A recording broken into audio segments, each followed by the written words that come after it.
Welcome to NTD Newsroom. I'm Fiona G. And I'm Carrie Dunst. President Biden and former U.S. presidents attend a eulogy honoring the late Ethel Kennedy.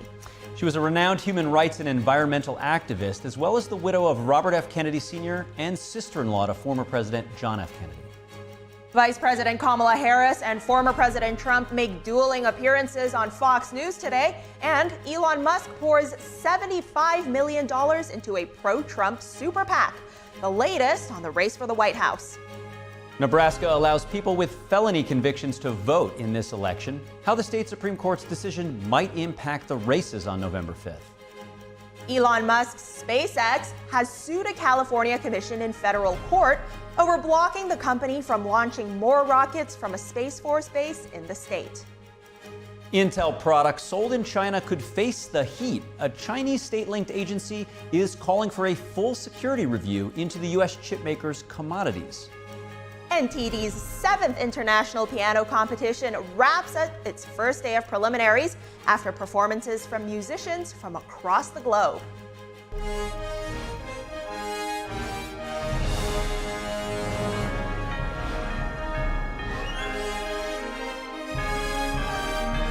This is NTD Newsroom, live from our global headquarters in New York City.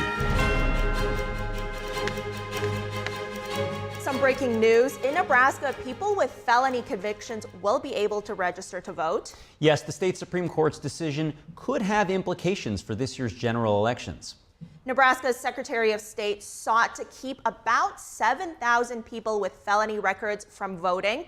The court ruling today says that the Secretary of State had no authority to strip voting rights from people convicted of a felony.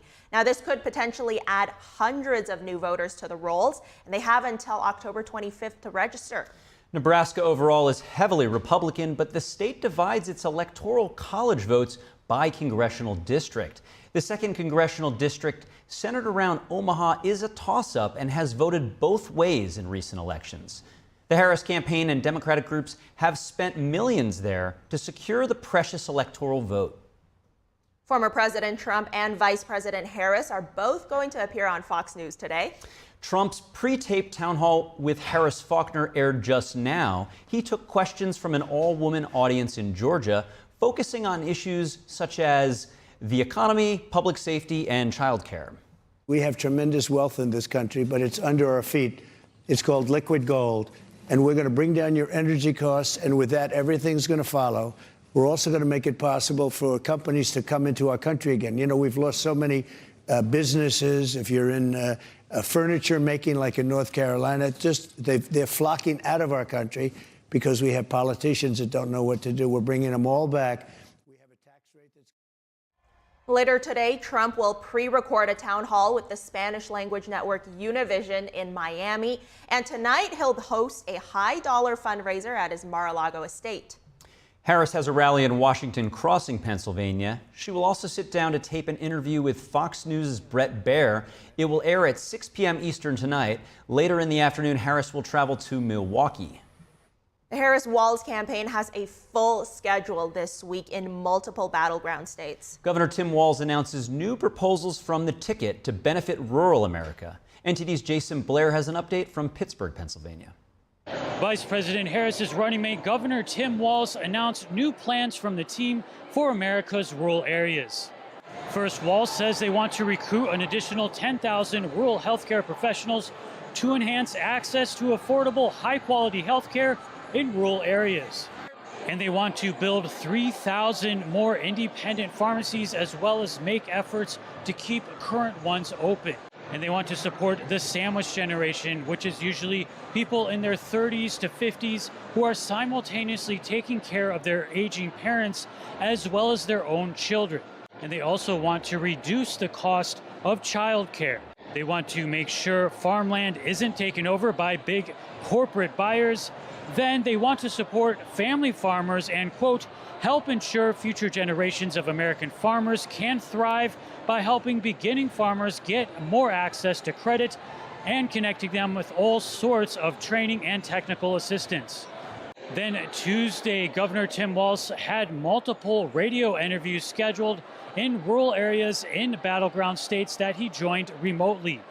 And the Harris camp also released a new radio ad targeting rural voters in battleground states. Vice President Harris appeared on a live radio show in Detroit on Tuesday, and Wednesday she'll sit down for a highly anticipated Fox News interview, which is scheduled to air Wednesday night at 6 p.m. Reporting in Pittsburgh, Pennsylvania, Jason Blair, NTD News. Republican vice presidential nominee J.D. Vance was in Pennsylvania yesterday. He attended a town hall hosted by Moms for America in Philadelphia. There's things to be done. Let's rebuild America first.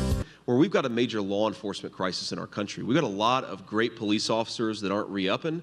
You've got a lot of great young men and women who don't want to become police officers because they think it's too hard of a job. Part of what we've seen is we've redirected so many resources away from processing legal immigrants who are doing it the right way to focus on illegal immigration that's been facilitated by Kamala Harris, that it's probably harder to come in legally now than it was even 15 or 20 years ago. During the event, Vance addressed questions from mothers who are likely to influence the election in key swing states like Pennsylvania. Vance told those in attendance that a vote for Trump is a vote to take your country back and for teaching your kids your own values. Vance also addressed critical race theory in classrooms, calling it racial hatred disguised as diversity. The vice presidential candidate encouraged people to vote in the home stretch of the election.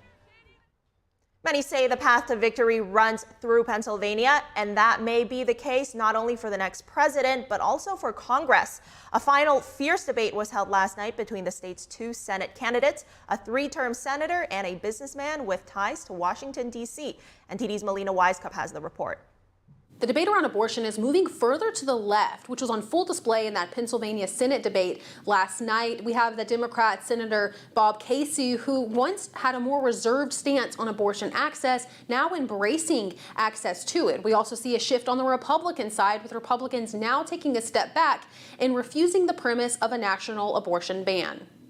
You've described yourself as a pro-life Democrat for many years, but more recently you've taken a stronger stance in favor of abortion rights, particularly after the Dobbs decision. Can you explain to voters what prompted the shift in your stance? Sherry, in 2022, the Supreme Court overturned a 49-year right. I think most Americans believe that our daughters shouldn't have fewer rights than their mothers or their grandmothers. And I believe that it's so polarizing that courts shouldn't decide, judges shouldn't decide, people should decide. And there's very different views across states. So I believe it's And it's not just Senate candidate David McCormick. This has been a broader strategy by Republicans. They've actually taken the national abortion ban policy out of their agenda. As for immigration, both candidates at last night's debate said that there needs to be more done on border security, but they sparred over what caused the lack of action over the past 4 years. Because border security is critically important, number one. We have to secure our border. That means hiring more Border Patrol. That means investing a lot more in the technology that will stop fentanyl at the border. And that means giving the president new authority to shut down the border. My opponent opposes that bill for only one reason. The leader of his party told him, I mean, this is another career politician, election year epiphany from Punxsutawney Bob, who comes up every 6 months before every election. I mean, under 3.5 years of the Biden-Harris administration, there was nothing done on the border. And Pennsylvania is not just a battleground for the presidency and for the Senate, but also the House of Representatives. There are Democrats trying to take some Republican-held seats there, as well as Republicans trying to take some Democrat-controlled seats. But arguably, it's a more important state for House Republicans because they are endangered on the east and west coast. So the ability for them to pick up some Pennsylvania seats could be a lifeline to save their House majority. Reporting from Washington, D.C., Melina Wisecup, NTD News. The U.S. Senate race in Texas is in the spotlight. Republican Senator Ted Cruz faced off against Democratic Congressman Colin Allred in their only debate last night. And my view, Congressman Allred is happy to talk about those who committed acts of violence on January 6th, but you don't hear him talking about the Antifa and Black Lives Matter riots that burned cities across this country. If you commit an act of violence, you should go to jail, and there should be no political favoritism in that regard. But Senator Cruz just called himself pro-life. You're not. You're not pro-life. It's not pro-life to deny women care so long that they can't have children anymore. It's not pro-life to force a victim of rape to carry their rapist's baby. It's not pro-life that our maternal mortality rate has skyrocketed up by 56%. That's not pro-life, Senator. Congressman Allred has voted to tell you, a mother at home, you have no right to know if your daughter's getting an abortion. That's an extreme position, and I can tell you the closely watched race could help determine which party wins control of the Senate. Democrats view Texas as one of their few potential pickup chances this year, and Cruz has urged Republicans to take Texas seriously, amid signs he is in another competitive race to keep his seat. Cruz sought to link Allred to Vice President Harris at nearly every opportunity during the debate. Allred in turn hammered Cruz over the state's abortion ban. The ban is one of the strictest in the nation, with no exceptions for rape or incest.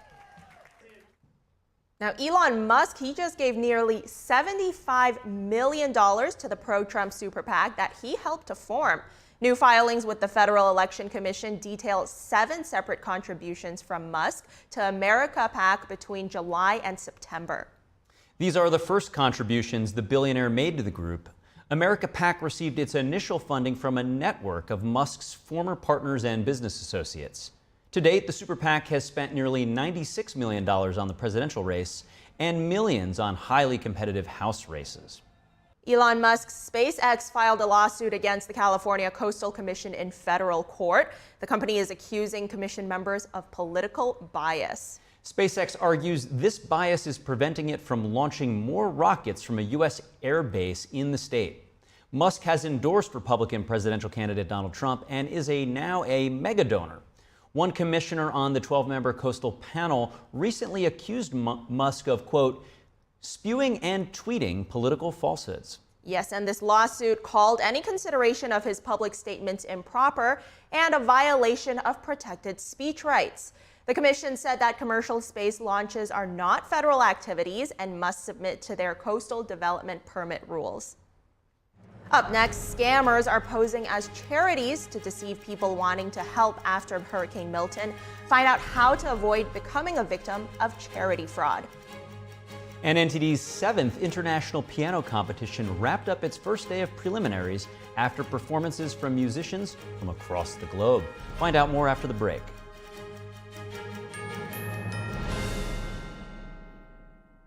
When I drink it, the first thing was I feel the warmth in my tummy.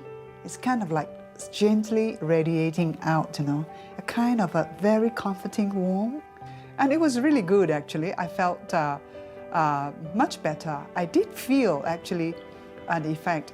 And I find that it is actually better when I take it regularly. It's actually steamed and dried 9 times.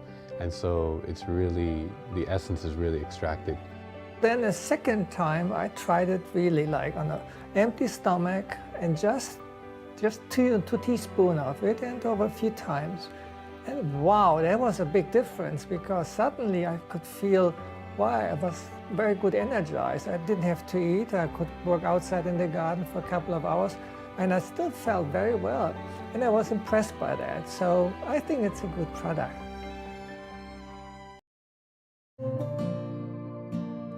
Imagine a coffee that cares for your health. Expertly fermented with a 50-enzyme complex to enhance flavor and remove bitterness. Small batch roasted to a decadent medium dark, resulting in a brew that is gentle on digestion, low acid, and up to 90% less caffeine than regular coffee.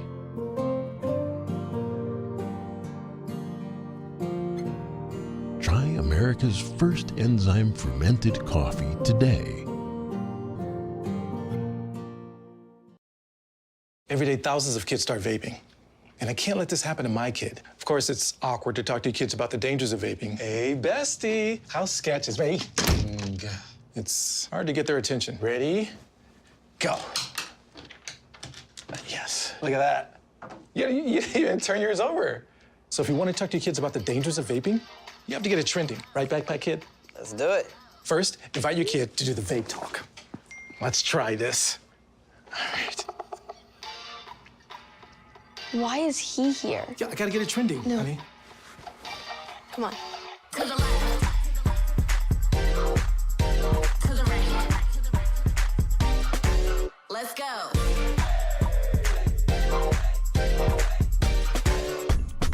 Oh, honey, can we talk?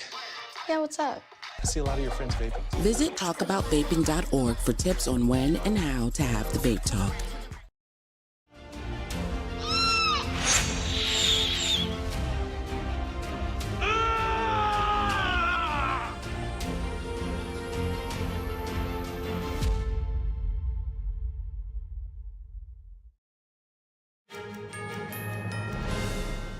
Welcome back. The Federal Aviation Administration is auditing the potential for runway collisions at the 45 busiest airports in the U.S. That's right. The FAA says the audit will focus on risks at each airport, and it will identify, quote, potential gaps in procedure, equipment, and processes, and recommendations to improve safety. In a September incident, an Alaska Airlines flight had to abort takeoff because a Southwest Airlines flight taxied across the same runway. The FAA says overall runway incursions are significantly down, but even one incident is still one too many. After not one but two recent hurricanes, the U.S. is facing some shortages. The Biden administration is invoking the Defense Production Act because the nation's IV fluid supply is now critically low. Its biggest producer is in hurricane-ravaged North Carolina. In Florida, officials say they're working with ports to restore the fuel supply. The Small Business Administration's disaster loan program is out of money. Officials say that's after about 40,000 recent applications. FEMA says it has enough money for now, but false rumors are making it harder to get relief funds to hurricane survivors. Scammers are also now posing as charities to exploit people looking to help out after Hurricane Milton. The IRS is warning taxpayers to be on the guard for fake charities asking for donations. In a statement yesterday, the IRS said that these scammers are taking advantage of people's kindness, stealing money and personal information. The IRS reminded potential donors to check if the charity they're planning to donate to is legitimate using tools like the Tax Exempt Organization Search, or TEOS. It also warned against giving out personal information like social security numbers or credit card details. One common way scammers operate is by soliciting donations via gift cards. The IRS said to never work with so-called charities that ask you to buy a gift card or to wire them money. In a nick of time, a Seattle police officer risked his own safety to pull a man away from an oncoming high-speed freight train.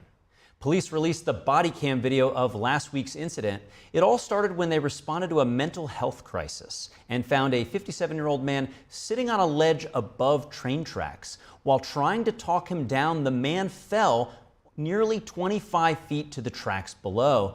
Police say he was seriously hurt and couldn't move. An officer on the lower platform ran to save him as a train came bearing down. With a moment to spare, he pulled the man to safety, and the man was taken to a hospital in critical condition with multiple fractures. Meta will have to face lawsuits over teen social media addiction.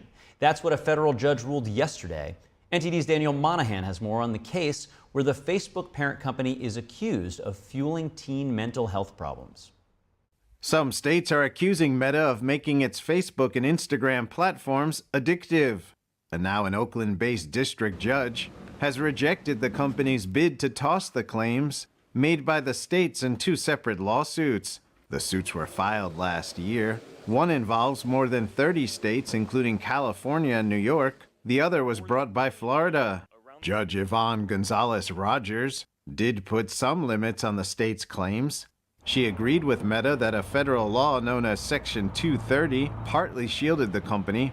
However, she says the states convincingly documented allegedly misleading statements by the company to go forward with most of their case. The ruling clears the way for states and other plaintiffs to seek more evidence and potentially go to trial. Lawyers for the personal injury plaintiffs called the ruling a significant victory for young people nationwide. A Meta spokesperson says the company disagreed with the ruling overall and says that it has developed numerous tools to support parents and teens. Daniel Monahan, NTD News. Atlanta is set to host the Super Bowl in 2028 at the home of the Falcons. The NFL made the announcement yesterday following a vote of approval by the full league ownership. They have been known on a global basis as the city that can make things happen, brings great events, reflects the best of America and the best of this country. And I think, the Mercedes-Benz Stadium has also become known as one of those stadiums that, because of the tremendous original work that was done, but also to keep it up to pace, the technology, the comfort for fans, the experience that you get when you come to that stadium is really extraordinary. This will mark the 4th time that Atlanta has hosted the NFL's championship game and the 2nd at Mercedes-Benz Stadium. The most recent was in 2019 when the New England Patriots beat the Los Angeles Rams. The first 2 Super Bowls in Atlanta were played inside the since-demolished Georgia Dome.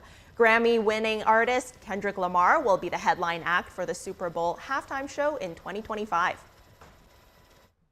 In Western culture, music is likened to language, while in ancient Chinese culture, music is likened to medicine.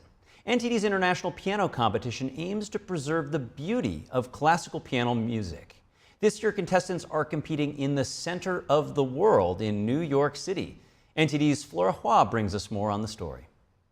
NTD's 7th International Piano Competition just wrapped up its first day of preliminaries. 16 contestants from 9 different countries gather here at Kaufman Center in New York to showcase their piano skills. Fingers flew across black and white keys as contestants each presented 2 selected pieces based on the competition committee's requirements, featuring compositions by masters like Bach and Paganini. I think that you're supposed to play Baroque, classical, and romantic music. It's good.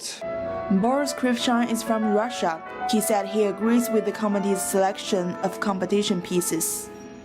Because some pianists could play like contemporary music, and it's hard to say they're good pianists or not.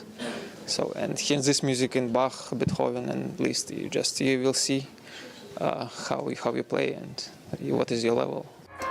Taiwanese contestant Chin Yi Lin recently graduated with his doctoral degree from the Peabody Institute at Johns Hopkins University. He has been studying piano since the age of 6. I think all the repertoire that NTD chooses for competitors are very conventional, and they're also very authentic. Many other competition, like Cleveland competition, even Fun Clubbing competition, they have more and more these kind of contemporary pieces that has to focus on like late 20th centuries or like early 21st century, which I found it's not classical anymore, like just based on the definition of it. So I think it's valuable, and it's such a great experience to kind of keep these traditional repertoire in a competition setting. Younger contestants also showcased their impressive talent. Wei Wu just graduated from high school. He was the only one who chose to play Bach's Toccata in G major. He said he has learned a lot from participating in the competition. I was just talking with some contestants, and we discussed some aspects I usually overlook in my music practice. For example, how to express the color of the music, how to sing the music, or how to handle the main theme. I feel these are unforgettable experiences I've gained from this competition, and they are things I can apply in my future piano studies. In the coming days, the competition will feature a designated piece adapted from the work of the artistic director of Shenyun Performing Arts. Pianists who advance to the semifinals will have the opportunity to perform this commissioned composition.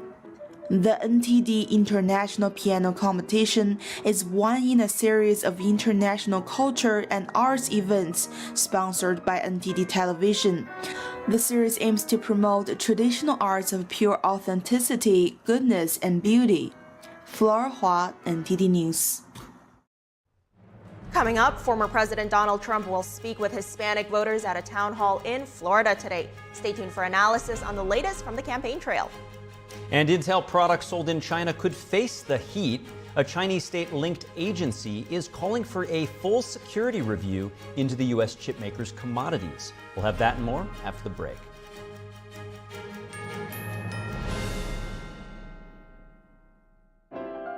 The 7th NTD International Piano Competition will take place at the Kaufman Music Center in New York City. Pianists from around the world will come together to revive the great piano masterpieces. Join us on this uplifting journey. The semifinals, finals, and the winner's concert will be open to audiences and live streamed from October 17th to the 19th. Get tickets now at 212-501-3330.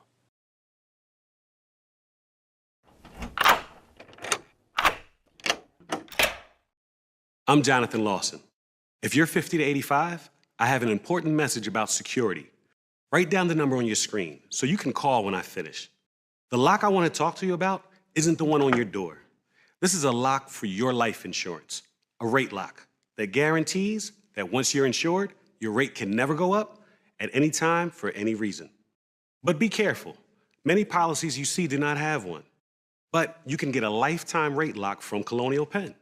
Call this number to learn more. This plan was designed with a rate lock for people on a fixed income who want life insurance that fits their budget and is simple to get. Coverage options start at $9.95 a month, less than 35 cents a day. Act now, and your rate will be locked in for life. It will never increase, guaranteed. This is lifelong coverage that can never be canceled as long as you pay your premiums, guaranteed. And your acceptance is guaranteed, with no health questions. You cannot be turned down because of your health. Call for your information kit and read about this rate lock for yourself. You'll also get a free beneficiary planner. Both are free with no obligation. Don't miss out. Call for information, then decide. Read about the 30-day 100% money-back guarantee. Don't wait. Call this number now. Call now and you'll also get this free beneficiary planner. Use this valuable guide to record important information and your final wishes, and it's yours free just for calling. So don't wait. Call 1-800-357-4821 for your free information. That's 1-800-357-4821. There's no risk or obligation. That number again is 1-800-357-4821. That's 1-800-357-4821. 1-800-357-4821. Call now. For those who cherish tradition and stand for the values that built this great nation, Republican Red Winery proudly embodies the spirit of American greatness. Let's raise a glass to forging our own future, building a bigger, better, and stronger America. The best is yet to come.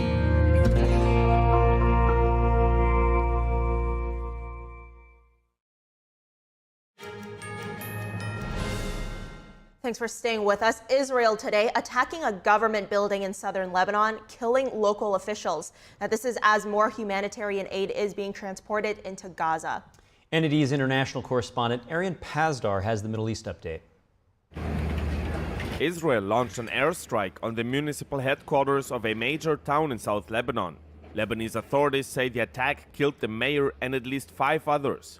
Israel's military says it hit dozens of Hezbollah targets in the area and dismantled underground infrastructure.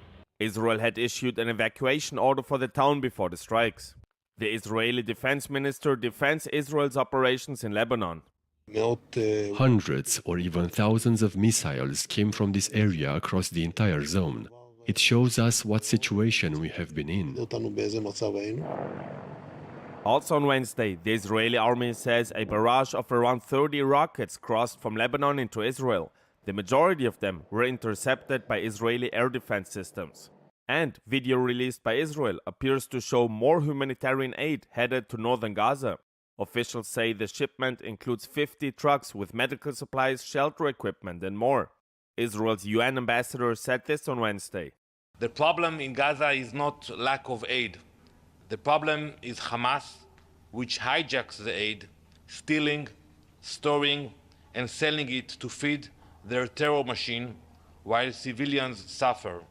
On Tuesday, the US confirmed that it sent a letter to Israel urging them to allow more aid into Gaza. US law doesn't allow the military to support countries which are withholding humanitarian aid. Ariane Pastar, NTD News. A chip war between the U.S. and China is running high. A Beijing-backed organization is targeting products from American chipmaker Intel. The Cybersecurity Association of China said today that Intel products sold in China should be subject to a security review. Last year, China's cyber watchdog barred domestic operators of key infrastructure from buying products made by U.S. chipmaker Micron, saying the company's products failed China's network security review. The allegations come at a time when the U.S. is restricting China's access to crucial chip-making equipment and components. It's part of Washington's effort to halt the modernization of China's military. Beijing says China will never renounce the use of force over Taiwan. The Chinese Communist Party made this announcement today.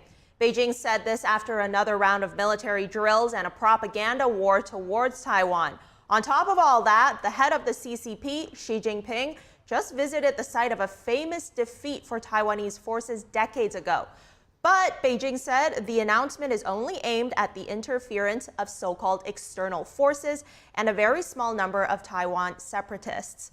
The United States is a major arms supplier to Taiwan, and anyone supporting Taiwan's sovereignty and who rejects Beijing's claim to the island is considered a separatist by the CCP. This includes Taiwanese President Lai Ching-te. Lots of Georgians are getting their votes in ahead of time. That's right. Georgia has opened up early voting, and a record-breaking number of ballots have already been cast. Here's more on that story.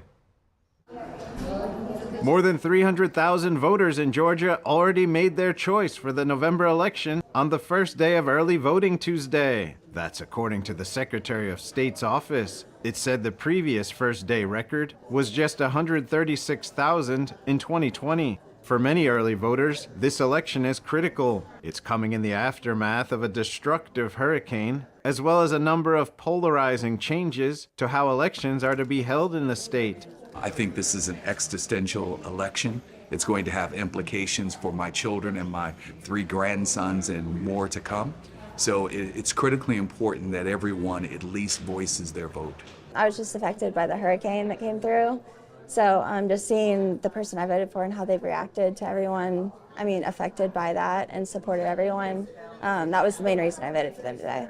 Georgia is at the top of the list of states to watch this election. In 2020, President Biden defeated former President Trump by less than 1 percentage point. It was the first time a Democrat won the state since 1992. Georgia's 8 million registered voters could be key to deciding who the next president will be. A Georgia judge ruled Monday, election officials will have to certify results by the statutory deadline.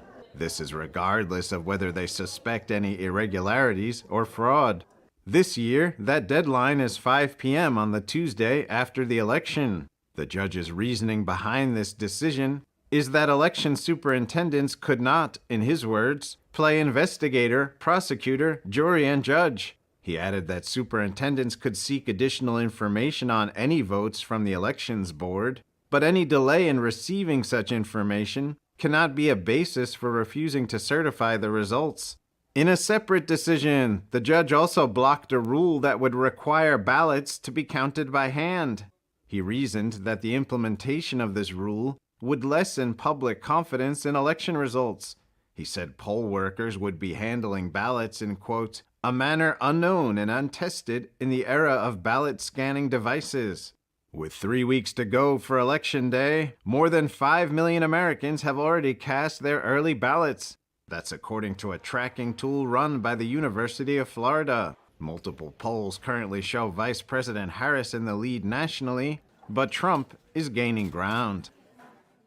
We are still staying on the election. We're now joined live by Mike Leon. He's our NTD News contributor, Policy Strategy Director at the Free and Equal Elections Foundation, and host of the News Commentary podcast, Can We Please Talk? Mike, it is good to see you today. How are you?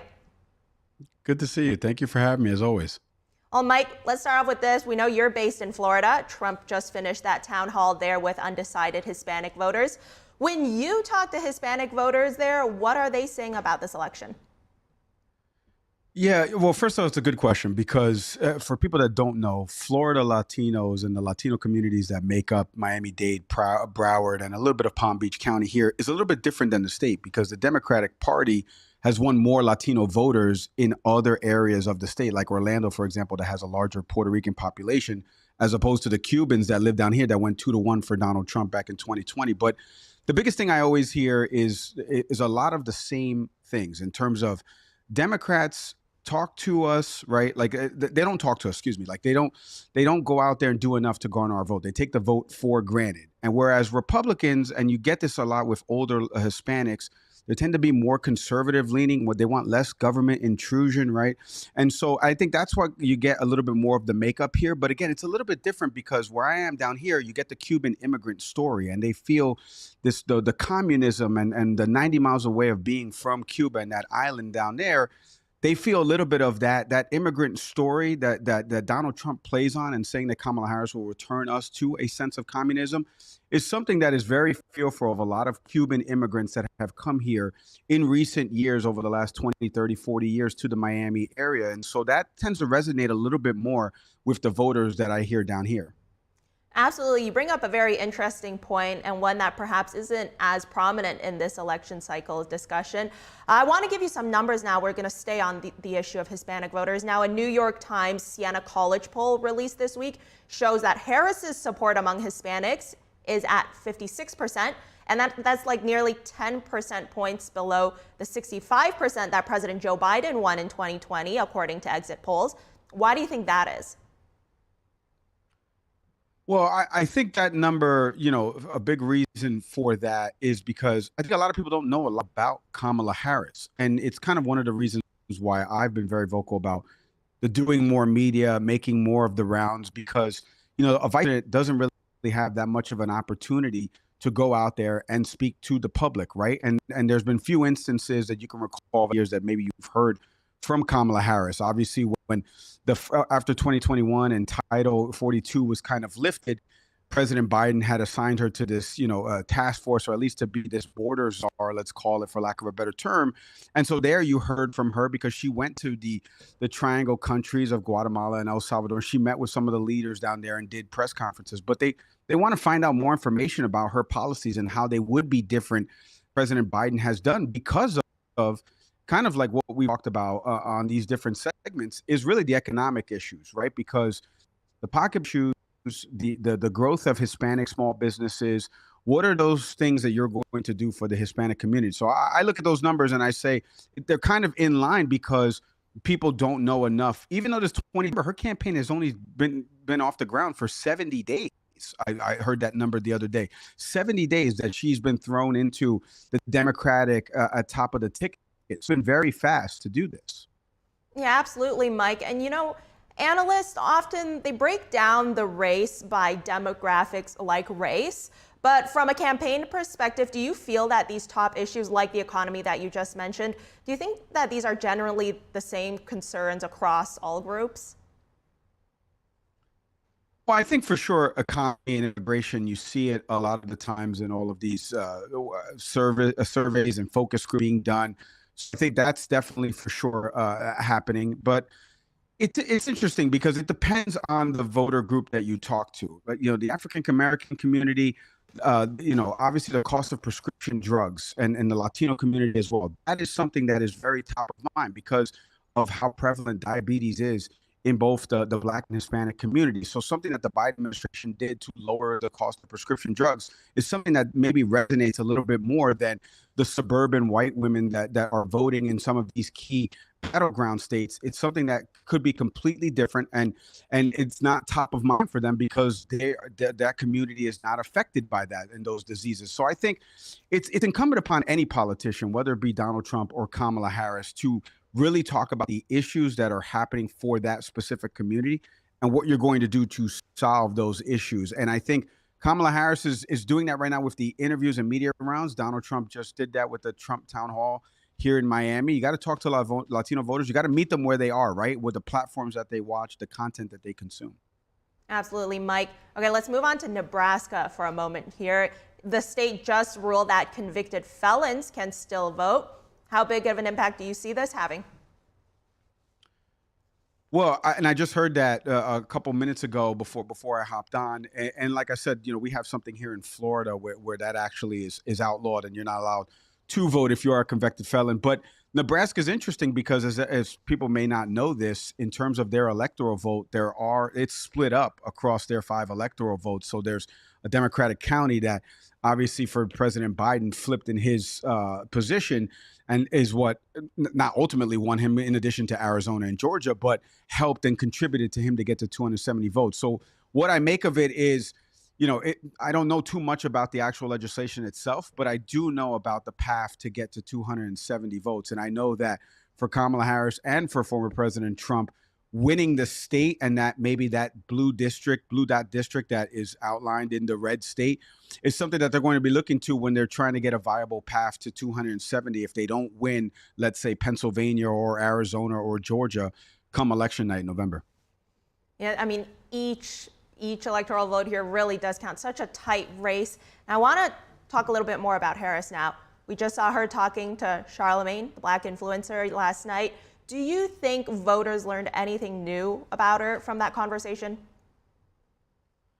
Yeah, I'm really glad you asked this, Fiona, because I was watching this interview earlier today, and his very popular radio show, if you don't know, The Breakfast Club, that his syndicated radio-wise has millions of followers on YouTube, and Charlemagne has obviously done some TV deals with Paramount and been a guest host on The Daily Show. So he's very known in these circles. It's important to go meet voters, like I said before, where they are, right? We saw Kamala Harris on the Call Her Daddy podcast, et cetera, talking to women voters. So I think the thing that I liked about the format was there are other people that asked the questions. They took some calls from different voters. They had another guest host that was there that is another rapper that's very popular in the space. So it was different questions from people that make up the Black community. And I think the biggest thing that she touched on in there is she recently announced a plan to do some more sickle cell research, right? She's been talking more about what they want to do for Black entrepreneurs and the small business loans, increasing housing by over 3 million, right, by her first term, the child tax credit, $6,000 for that first year. They're addressing some of the core issues that people of those communities will definitely identify with, because if you do want to have a child, I can't afford to have this child because I live in low income housing because my rent has gone up in price. So I think there were some things there that, again, they're repetitive for you and I because we follow this every day. But for people that listen to the Breakfast Club and maybe don't look to it for politics, they're hearing for the first time the vice president kind of address some of these things that they're dealing with. And I think for her, it was smart to go on. It was smart to do it. And I think you and I may not have learned more because we're covering this every day, but I'm sure there were some voters that maybe picked up on some of the new things that she just announced recently that she wanted to do for the Black community. So I think it was a net positive for her, for sure.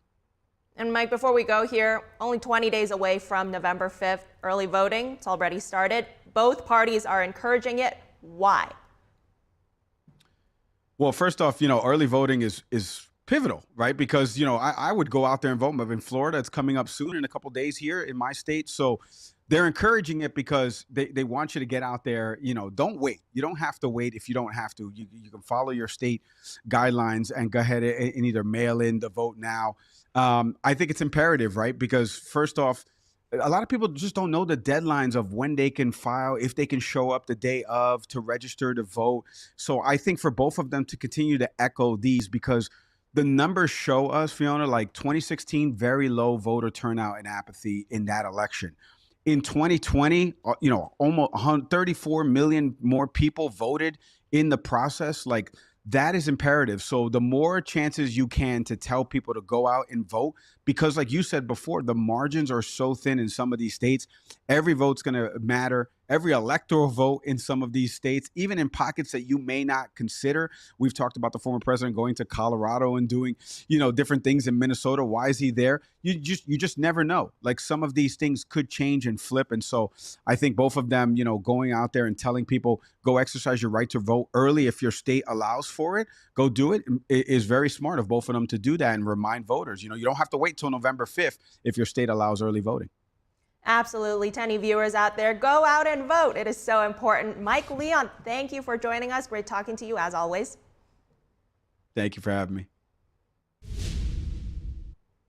Moving on now, remembering Ethel Kennedy, the widow of former Senator Robert F. Kennedy and sister-in-law of former President John F. Kennedy. President Biden and former Presidents Barack Obama and Bill Clinton and former Speaker Nancy Pelosi were among hundreds of people at her memorial service. The woman who, standing alongside her husband, Bobby, helped tap the idealism of an entire generation. Her life was marked by more tragedy and heartbreak than most of us could bear. And she would have been forgiven, I think, if at any point she had stepped away from public life or allowed bitterness to fester after all she and her family had been through. But that is not what Ethel did, because that's not who she was. She became a passionate advocate for everything, from juvenile justice to civil rights to environmental protection. Well into her 80s, she's still out there marching for something. What better time then to remember the life that Ethel Kennedy lived? A woman who understood that our salvation comes from turning towards each other, not turning away. Someone who reminds us by her example that life goes on no matter how deep the grief, that there is joy and purpose to be found, no matter what hand we've been dealt. Ethel Kennedy raised 11 children after her husband was assassinated during his presidential campaign in 1968. She then established the Robert F. Kennedy Center for Justice and Human Rights. She remained active in social causes up until her death on Thursday. She was 96. She was also honored by the Presidential Medal of Freedom by former President Obama for her human rights work. Her son, Robert F. Kennedy Jr., ran for president in 2024. Initially as a Democrat, then as an independent. He then dropped out of the race in August and endorsed former President Donald Trump. Teachers across France paid tribute on Monday to a teacher murdered last year by a radicalized student. In the wake of this tragedy, many middle and high school educators say they are now self-censoring due to safety concerns. NTD's international correspondent David Vives has the story. Last Monday, teachers across France paid tribute to Dominique Bernard, a French teacher who was murdered last year in northern France by a radicalized former student. His death followed the 2020 murder of Samuel Paty, a history teacher killed for showing caricatures of the Prophet Muhammad during a free speech lesson. The French Ministry of Education encouraged schools to hold moments of silence in Bernard's memory and take time throughout the week to reflect with students on the implications of these attacks. However, 78 incidents were reported where students disrupted the silence by speaking out. This highlights the difficult situations teachers face in France's schools. Valérie Bouzou is a middle-class teacher in Paris suburb. She says she's been in this situation. You're always afraid when there's a minute of silence, which is when students start to talk back or make inappropriate remarks. So what we did in our school was to get together beforehand so that all the teachers could say the same thing, because sometimes teachers don't know how to deal with this. According to a survey published in May by a teachers' union, 1 in 2 teachers feel that school is not a safe environment. Bouzou say many teachers are self-censoring themselves on sensitive topics like religion in classes. Once your name is mentioned on social networks, you lose control, and then you don't know how far it can go, but you don't think about it all the time. Otherwise, you'd stop teaching. I know I've had to deal with this sometimes. This also happened during the 1-minute silence tributes. To strengthen its support for teachers, the French government aims to improve legal protections for those threatened by students or others, and increase the sanctions against students who display inappropriate behavior. David Vives, NTD News, Paris. Coming up, a hang gliding school owner inspires thousands online with his fitness journey as, quote, the silverback Tarzan. From handstands to nature-inspired workouts, discover how he's helping people push their boundaries after the break.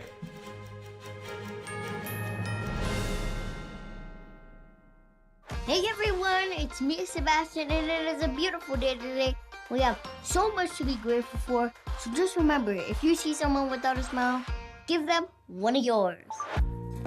I just love inspiring people to be the best they can be, and the reason I'm able to inspire so many people is because people like you who inspire me with your support of Shriners Hospitals for Children.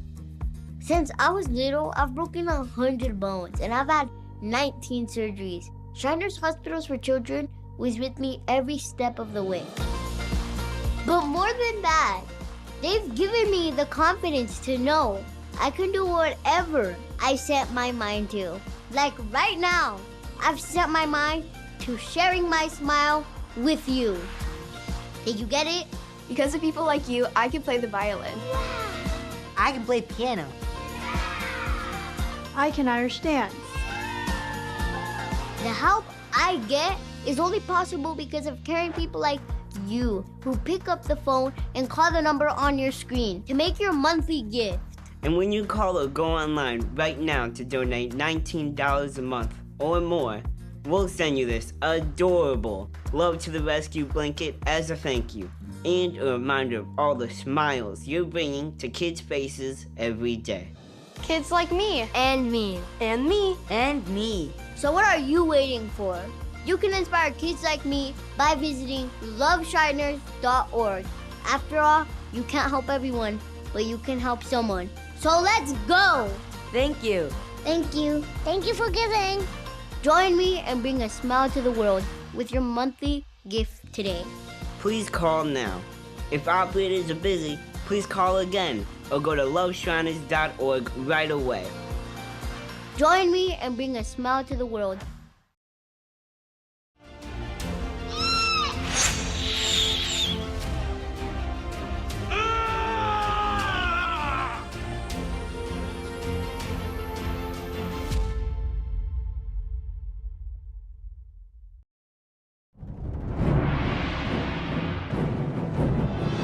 A performance that truly matters. For each and every one of us. This is what you've been waiting for. See it at least once in your lifetime. Shen Yun. Get tickets now at shenyun.com. Got a new house.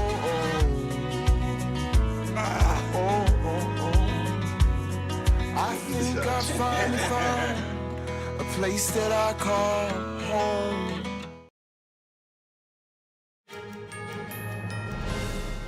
Welcome back. A hang gliding school owner in England becomes an inspiring voice online for those wishing to push their boundaries and get super fit in the process. NTD's Daniel Monahan spoke with Matt Lewis, known on social media as Silver-backed Tarzan. It's a big love, here we go. Matt Lewis has run the Air Sports Sussex hang gliding school in England for 17 years. He has been a chief flying instructor for Britain, as well as flying internationally in New Zealand and Australia. In 2017, he decided to begin sharing his passion for fitness and living a balanced lifestyle online under the handle Silverback Tarzan. Since then, he has amassed hundreds of thousands of followers. Lewis says he first became attracted to fitness as a teenager. And I was 14 and he was a bit older and he had a six-pack and stuff. And I was like, he looks like a fit fella. After that, I bought some weights and my mum and dad had a garage. And I filled that up in there with weights and boxing bags and rings and bars and stuff. These days, you may run into him pulling a handstand or human flag at a store or any old place, really. When I'm playing around all the time, it's a lot more to do with being able to have your body connected from your toes to your head. And those human flags or handstands or body movement type stuff is just a resemblance of a byproduct of playing around and being able to use your body and understand how your body works. Lewis says eating natural foods like the hunter-gatherers from thousands of years ago and a robust exercise routine keeps the body young and healthy. I think as far as age is concerned, I don't really believe in years or months. Aging is not really a thing. And it's only a thing if you eat rubbish because you clog your arteries up. And if you don't move around, all your joints and your ligaments get tight. The hang gliding school owner says millions of years of development have made people magnificent.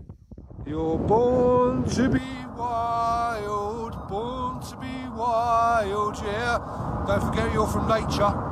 You've got the stars inside you, you've got thunder, you've got the warmth and the heat of the desert. You're nature king, nature boys and girls.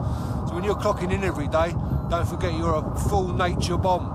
When you're sitting there and told to be quiet or get on with your work, remember that's going against the grain of your life. Who you are, you're wild. Whether he's walking down the stairs on his hands, strapping weight on his chest to increase the burden, or mastering a tough dance move, Lewis says learning to play with the grind transforms the struggle into joy. Through all the darkness, all the hunger, all the devastation, my heart grows. The strength of peace comes. Lewis can do a lot of amazing stuff with his body, but he says it's equally important to look after your mental well-being. Make sure you empty your stress bucket every day so you can sit down and relax at the end of the day or talk to somebody about it. Don't keep filling it up so you ruin your environment because you're stressed out all the time because you haven't sorted your own stuff out. Those interested in a personalized workout plan from Matt Lewis can go to patreon.com/silverbacktarzan. Daniel Monahan, NTD News. Moving on from hang gliders to astronauts, these astronauts wear Prada. Astronauts will wear a Prada spacesuit on NASA's Artemis 3 moon mission. Luxury fashion house Prada and commercial space company Axiom Space unveiled the designs on Wednesday. The mostly white suit features a cropped torso and stone gray patches across the elbows and knees. Specially engineered boots will allow astronauts to spacewalk for at least 8 hours a day. Very fashionable, and the suits will be made of a white material which reflects heat, offering protection from extremely high temperatures and lunar dust. The companies say Prada's in-depth knowledge of textile production and sewing techniques helped to bridge the gap between functionality and style.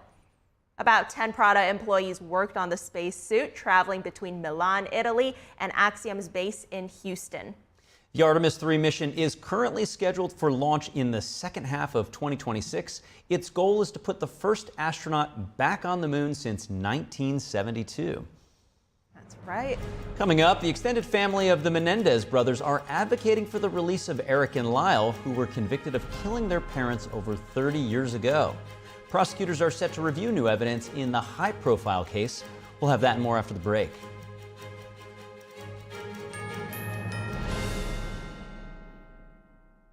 Come to the Mathis Design Studio, the premier destination for designer furniture. See the latest trends from top brands with heirloom quality pieces for every room in your house. Whether you're redecorating a single room or furnishing an entire home, we have the styles you'll love. Plus, enjoy fast, complimentary delivery. Visit us now for exclusive discounts and let us help make your dream home a reality for less than you ever imagined at the Mathis Design Studio. As we naturally age, many people are getting zero amount of this incredible and unique substance. That's when we start seeing an impact in our joints, skin, nails, and even our digestion. People ask me, Dr. X, what is the #1 supplement I should be taking? My answer is multi-collagen protein. People's reactions to me, people were like, what are you doing? What is going on? You look amazing. You have a glow about you. What makes Ancient Nutrition Multi-Collagen stand out from other brands? 10 types of collagen. It's grass-fed, pasture-raised with vitamin C and probiotics. It's proven to reduce joint discomfort rapidly, continuously, and persistently. It improves the appearance of crow's feet after 4 weeks and improves skin tone after 8 weeks. And it promotes hair thickness, growth, and a reduction in hair breakage. It has transformed everything from my hair. Like, my hair was starting to kind of just, come out. and I don't have that anymore. My skin feels amazing. Call the number on your screen and find out how to get a free bottle when you order, plus free shipping and our 30-day money-back guarantee. And as a bonus, we will include Dr. Josh Axe and Jordan Rubin's revolutionary book, Multi-Collagen Makeover, free with your order, plus free shipping and free returns. I have implicit trust in Dr. Axe because the plan worked. I'm living proof of it. This is the collagen protein that is backed by clinical studies. It's what my family uses, it's what I use, and I know you're gonna benefit in a big way as well. Love the results or get your money back. This special TV offer is not available in stores. Call the number on your screen or go online now.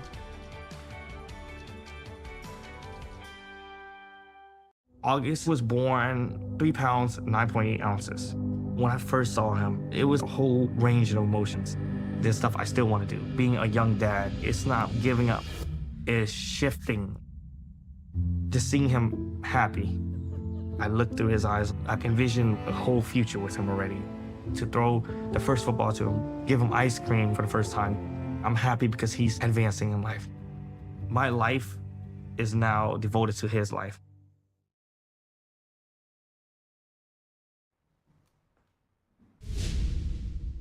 Welcome to NTD Newsroom. I'm Fiona G. I'm Carrie Dunst. President Biden and former U.S. presidents attend a eulogy honoring the late Ethel Kennedy. A renowned human rights and environmental activist, she was the widow of Robert F. Kennedy and sister-in-law to former President John F. Kennedy. Vice President Kamala Harris and former President Trump make dueling appearances on Fox News today, and Elon Musk pours $75 million into a pro-Trump super PAC, the latest on the race for the White House. Lawmakers will vote on new congressional leaders once Congress reconvenes in November. Who's going to lead? Nebraska allows people with felony convictions to vote in this election. How the state Supreme Court's decision might impact the races on November 5th. The extended family of the Menendez brothers are advocating for their release of Eric and Lyle, who were convicted of killing their parents over 30 years ago. Prosecutors are set to review new evidence in the high-profile case. Many schools in the Southeast are still closed weeks after Hurricane Helene.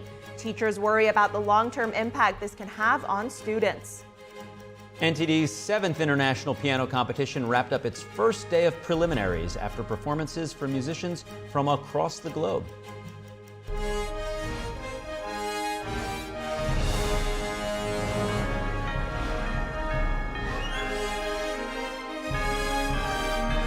This is NTD Newsroom, live from our global headquarters in New York City.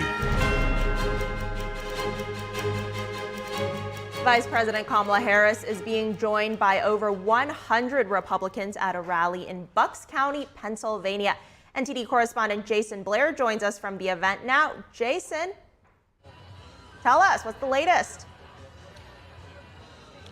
Hey guys, so I'm here in Bucks County. It is a smaller outdoor event in more of a rural setting. And we've had some speakers come out already, and Kamala Harris is expected to be out within the hour, likely making her case to win over more Republican and independent voters. Now, a little bit about Bucks County. It is considered a swing county. Biden won the county in 2020 by about 17,000 votes, and actually early in-person voting started in this county yesterday. Now, as you mentioned, she is being joined by over 100 Republicans. I do have a list of some of them here, some former GOP representatives. We have Adam Kinzinger, former Illinois representative, is here. Barbara Comstock from VA, Virginia. Jim Greenwood from Pennsylvania. We heard from him a little bit earlier today out here on the stage. Mickey Edwards from Oklahoma. Also, former Georgia Lieutenant Governor Jeff Duncan, who spoke a little bit ago, as well as former New Jersey Governor Christine Todd Whitman is here today. And then Adam Kinzinger is going to be speaking before Harris, I'm told. He's expected to highlight patriotism, unity, and upholding the Constitution. And then Harris is also expected to warn about a second Trump presidency, as well as talk about unity. And like I said earlier, will be likely making her case to win over more Republican and independent voters. Back to you. Lots to look out for there. Jason Blair, thanks for the report. Former President Trump and Vice President Harris are both going to appear on Fox News today. That's right. Trump's pre-taped town hall with Harris Faulkner aired just now. He took questions from an all-women audience in Georgia, focusing on issues of importance to them, including the economy, public safety, and childcare. We have tremendous wealth in this country, but it's under our feet. It's called liquid gold, and we're going to bring down your energy costs, and with that, everything's going to follow. We're also going to make it possible for companies to come into our country again. You know, we've lost so many businesses. If you're in furniture making, like in North Carolina, they're flocking out of our country because we have politicians that don't know what to do. We're bringing them all back. Later today, Trump will pre-record a town hall with the Spanish language network Univision in Miami. And tonight, he'll host a high-dollar fundraiser at his Mar-a-Lago estate. Harris will also sit down to tape an interview with Fox News' Brett Baer. It will air at 6 p.m. Eastern tonight. Later in the afternoon, she'll then travel to Milwaukee. Elon Musk gave nearly $75 million to the pro-Trump super PAC that he helped to form. New filings with the Federal Election Commission detail 7 separate contributions from Musk to the America PAC between July and September. Yes, these are the first contributions the billionaire made to the group. America PAC received its initial funding from a network of Musk's former partners and business associates. To date, the super PAC has spent nearly $96 million on the presidential race and millions on highly competitive House races. And an update from Nebraska. People with felony convictions in the state will now be able to register to vote. The state Supreme Court's decision could have implications for this year's general elections. Nebraska's Secretary of State sought to keep about 7,000 people with felony records from voting. The court ruling today says that the Secretary of State had no authority to strip voting rights from people convicted of a felony.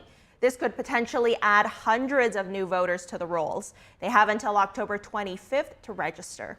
Nebraska overall is heavily Republican, but the state divides its electoral college votes by congressional district. Therefore, the 2nd congressional district, centered around Omaha, is a toss-up and has voted both ways in recent elections.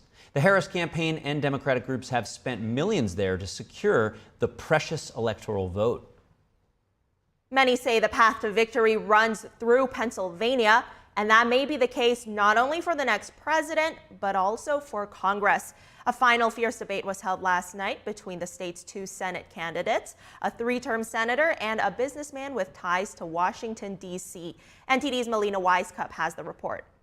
The debate around abortion is moving further to the left, which was on full display in that Pennsylvania Senate debate last night. We have the Democrat Senator Bob Casey, who once had a more reserved stance on abortion access, now embracing access to it. We also see a shift on the Republican side, with Republicans now taking a step back and refusing the premise of a national abortion ban.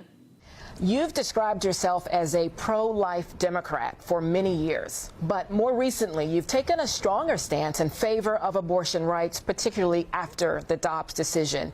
Can you explain to voters what prompted the shift in your stance? Sherry, in 2022, the Supreme Court overturned a 49-year right. I think most Americans believe that our daughters shouldn't have fewer rights than their mothers or their grandmothers. And I believe that it's so polarizing that courts shouldn't decide, judges shouldn't decide, people should decide. And there's very different views across states. So I believe it's And it's not just Senate candidate David McCormick. This has been a broader strategy by Republicans. They've actually taken the national abortion ban policy out of their agenda. As for immigration, both candidates at last night's debate said that there needs to be more done on border security, but they sparred over what caused the lack of action over the past 4 years. Because border security is critically important, number one. We have to secure our border. That means hiring more Border Patrol. That means investing a lot more in the technology that will stop fentanyl at the border. And that means giving the president new authority to shut down the border. My opponent opposes that bill for only one reason. The leader of his party told him, I mean, this is another career politician, election year epiphany from Punxsutawney Bob, who comes up every 6 months before every election. I mean, under 3.5 years of the Biden-Harris administration, there was nothing done on the border. And Pennsylvania is not just a battleground for the presidency and for the Senate, but also the House of Representatives. There are Democrats trying to take some Republican-held seats there, as well as Republicans trying to take some Democrat-controlled seats. But arguably, it's a more important state for House Republicans because they are endangered on the east and west coast. So the ability for them to pick up some Pennsylvania seats could be a lifeline to save their House majority. Reporting from Washington, D.C., Melina Weiskup, NTD News. The U.S. Senate race in Texas is in the spotlight. Republican Senator Ted Cruz faced off against Democratic Congressman Colin Allred in their only debate last night.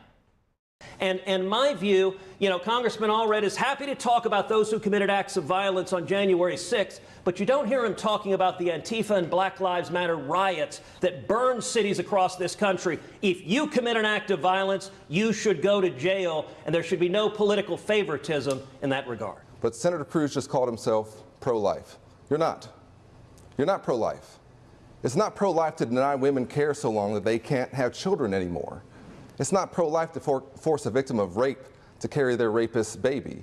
It's not pro-life that our maternal mortality rate has skyrocketed up by 56%. That's not pro-life, Senator. Congressman Allred has voted to tell you, a mother at home, you have no right to know if your daughter's getting an abortion. That's an extreme position, and I can tell you The closely watched race could help determine which party wins control of the Senate.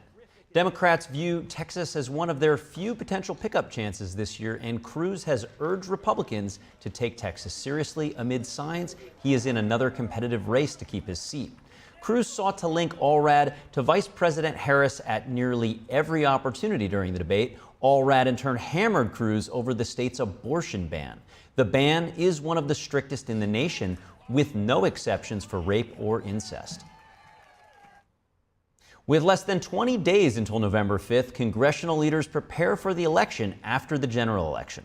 Lawmakers from both parties will elect their new congressional leaders once Congress reconvenes. Our Washington correspondent Luis Martinez has more on this story.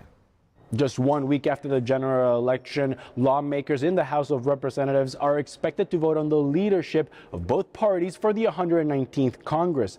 Speaker of the House Mike Johnson hopes to keep his majority in the House, keep his speakership, and also keep the favor of the leader of his party, former President Donald Trump. What he's talking about is the things that the American people care about. This FEMA dollars going to resettle migrants, that is a fact. I mean, that is an objective fact. Congress appropriated $20 billion additional dollars to FEMA. I just checked, Margaret, as of this morning, less than 2% of that funding has actually been distributed. Right around FEMA, as its name implies, should be working on federal emergency management, not resettling illegal aliens. Johnson has defended former President Donald Trump's rhetoric and has even pinned a picture of himself with Trump on his social media for the last month. Johnson's ambition to keep his speakerships are an uphill battle. Speaker Johnson had 82 Republicans vote against his continuing resolution to extend government funding until December 20th of this year, and 112 Republicans voted against Speaker Johnson's omnibus bill for fiscal year 2024. Democrats are pressing Speaker of the House Mike Johnson to call Congress in early to approve supplemental funds for government agencies, something fiscal conservatives oppose. We're going to be going to Congress. We're going to need a lot of help. We're going to need a lot more money. But we need Congress to act swiftly to fund FEMA and specifically its disaster relief fund. And why leave up to chance when we can ensure that FEMA has the resources it needs, and especially when a lot of my colleagues on the other side of the aisle are working at politicizing these storms when we can actually do something about it. On the Democratic side, Minority Leader Hakeem Jeffries is unchallenged by the Democratic caucus. House Democrats have voted consistently with the leadership. If Democrats flip the House on November 5th, Jeffries could become the first ever African-American Speaker of the House. Republicans and Democrats are slated to vote for their leadership on the week of November 12th. Reporting from Washington, D.C., Luis Eduardo Martinez, NTD News. Lots of Georgia residents are getting their votes in ahead of time. Georgia has opened early voting, and a record-breaking number of ballots have already been cast. Here's more on that story. More than 300,000 voters in Georgia already made their choice for the November election on the first day of early voting Tuesday. That's according to the Secretary of State's office. It said the previous first day record was just 136,000 in 2020. For many early voters, this election is critical. It's coming in the aftermath of a destructive hurricane, as well as a number of polarizing changes to how elections are to be held in the state. I think this is an existential election. It's going to have implications for my children and my 3 grandsons and more to come. So it's critically important that everyone at least voices their vote. I was just affected by the hurricane that came through. So just seeing the person I voted for and how they've reacted to everyone, affected by that and supported everyone, that was the main reason I voted for them today. Georgia is at the top of the list of states to watch this election. In 2020, President Biden defeated former President Trump by less than 1 percentage point. It was the first time a Democrat won the state since 1992. Georgia's 8 million registered voters could be key to deciding who the next president will be. A Georgia judge ruled Monday, election officials will have to certify results by the statutory deadline. This is regardless of whether they suspect any irregularities or fraud. This year, that deadline is 5 p.m. on the Tuesday after the election. The judge's reasoning behind this decision is that election superintendents could not, in his words, play investigator, prosecutor, jury, and judge. He added that superintendents could seek additional information on any votes from the elections board, but any delay in receiving such information cannot be a basis for refusing to certify the results. In a separate decision, the judge also blocked a rule that would require ballots to be counted by hand. He reasoned that the implementation of this rule would lessen public confidence in election results. He said poll workers would be handling ballots in, quote, a manner unknown and untested in the era of ballot scanning devices. With 3 weeks to go for Election Day, more than 5 million Americans have already cast their early ballots. That's according to a tracking tool run by the University of Florida. Multiple polls currently show Vice President Harris in the lead nationally, but Trump is gaining ground. Coming up, the extended family of the Menendez brothers are advocating for the release of Eric and Lyle, who were convicted of killing their parents over 30 years ago. Prosecutors are set to review new evidence in this high-profile case. Hurricane Helene has caused school disruptions for thousands of students in the southeast. Several districts are unsure when they will reopen. Stay tuned for that after this break.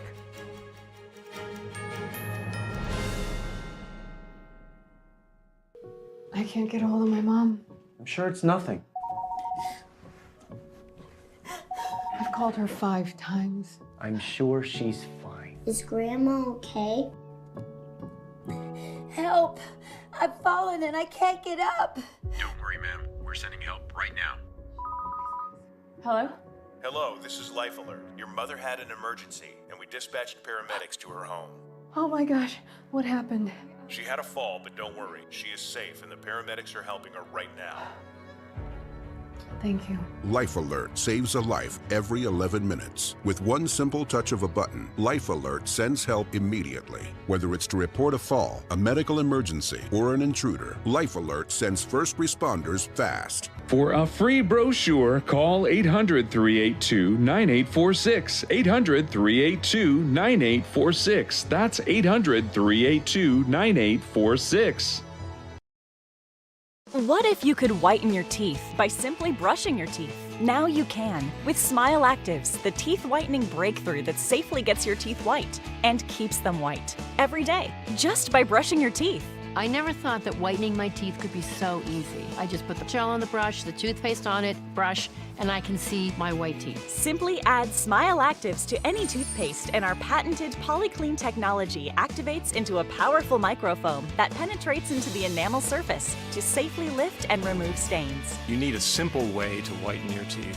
Without strips, without trays, without going to the dentist. And it was about time that a product was developed that you would be able to do that with just brushing. And now Smile Actives is even better with new Pro Whitening Gel with 33% greater whitening power, clinically shown to whiten teeth faster, up to 8 shades. 100% of users saw whiter teeth.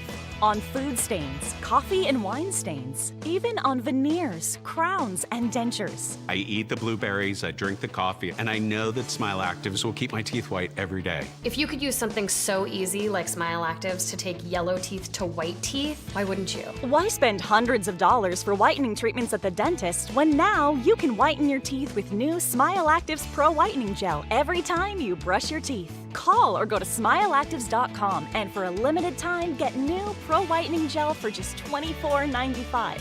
Order in the next 5 minutes and buy one get one absolutely free for just $24.95.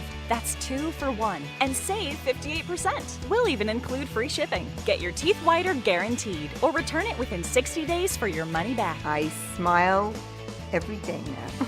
The difference is literally night and day. So now I'm always smiling, always choosing, because now my teeth are much whiter. This offer is not available in stores, so call or click now before the special buy one get one free offer goes away.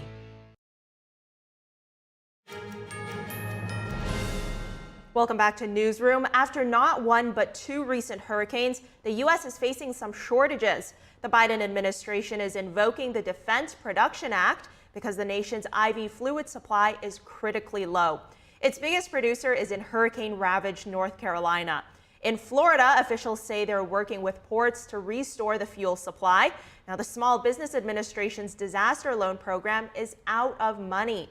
Officials say that this is after about 49,000 recent applications. FEMA says it has enough money for now, but false rumors are making it harder to get relief funds to hurricane survivors. Tens of thousands of students in the Southeast are facing school disruptions after Hurricane Helene caused all that damage out there. The hurricane impacted homes, campuses, municipal power, and water systems. Some districts have no idea when they'll be able to reopen.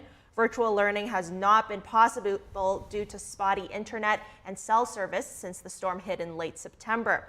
Some districts in western North Carolina warn students may miss up to a month of school. Others can't yet say when classes will resume. They need to repair buildings, restore phone and security systems, and redraw bus routes. Educators worry the disruption could deeply affect students' learning and emotional well-being even after schools reopen. The U.S. Navy is searching today for 2 aviators whose plane crashed during a routine training flight in Washington state. They were flying an EA-18G Growler fighter jet from the Electronic Attack Squadron. The Whidbey Island Naval Air Station said the jet crashed east of Mount Rainier just before 3:30 p.m. yesterday. Search teams are trying to find the crew and examine the crash site. The Navy hasn't said whether the 2 crew members managed to eject before the crash. The cause of the crash remains under investigation. Moving on now, the extended family of Lyle and Eric Menendez will hold a press conference later today to address the prosecutor's review of the brothers' convictions for the 1989 murders of their parents. Yes, earlier this month, the Los Angeles County District's Attorney Office announced that it would be reevaluating the case. The extended family of Eric and Lyle Menendez will call for the brothers' release from prison during a news conference in downtown Los Angeles. Prosecutors are reviewing new evidence to reassess whether they should remain imprisoned for the murder of their parents. The Menendez brothers fatally shot their parents, Jose and Kitty Menendez, at their Beverly Hills home in 1989. While they have never denied killing their parents, both men argued during their trial that they acted in self-defense after enduring years of physical and sexual abuse by their father. The event will bring together over a dozen family members, all united in support of the brothers' release. The conference comes less than 2 weeks after the LA County District Attorney announced that his office was re-examining the case. Eric, now 53, and Lyle, 56, are currently serving life sentences without the possibility of parole. A deadly fire broke out overnight in a Brooklyn apartment building. The New York City Fire Department said an e-bike lithium-ion battery ignited the blaze. So earlier this morning, our units arrived here and found a very heavy fire condition on the 2nd floor. When lithium-ion batteries ignite, it's a much more serious, much more involved fire. Thankfully, our firefighters were quickly able to stretch hose lines and extinguish the fire before it spread to additional apartments and throughout And I would say that we were kind of lucky that we were able to do that. The blaze broke out in Brooklyn's Brighton Beach neighborhood at around 4 a.m. The FDNY said a resident was killed. The chief fire marshal added that the e-bike was blocking the 69-year-old's bedroom door when it caught fire. The department commissioner also emphasized the danger of unregulated lithium-ion batteries. The FDNY urged residents to make sure they have a smoke alarm at home. The city will install the devices for free upon request. 4 New Yorkers have died in lithium-ion battery fires so far this year. In a nick of time, a Seattle police officer risked his own safety to pull a man away from an oncoming high-speed freight train. Police released the body cam video of last week's incident. It all started when they responded to a mental health crisis and found a 57-year-old man sitting on a ledge above train tracks. While trying to talk him down, the man fell about 25 feet to the tracks below. Police say he was seriously hurt and couldn't move. And a quick-witted officer on the lower platform ran to save him as a train came bearing down. With a moment to spare, he pulled him to safety. The man was taken to a hospital in critical condition with multiple fractures. In Buenos Aires, Argentina, a commuter distracted by his phone survived a close call with an oncoming train on Monday. He narrowly avoided being hit in a full-on collision while crossing railway tracks. Just a warning, some viewers may find the following footage disturbing. Now, the Argentine Ministry of Transport said the incident happened around 6:30 a.m. A commuter was distracted by his device and walked through barricades. He almost crossed the tracks just as a train arrived. The train struck the commuter, who stepped back at the last moment. It knocked his phone from his hand and caused him to fall to the ground. Staff from Argentine trains rushed to assist the commuter, who suffered no serious injuries. Scammers are posing as charities to exploit people looking to help out after Hurricane Milton. The IRS is warning taxpayers to be on guard after fake charities ask for donations. In a statement yesterday, the IRS said these scammers are taking advantage of people's kindness, stealing money and personal information.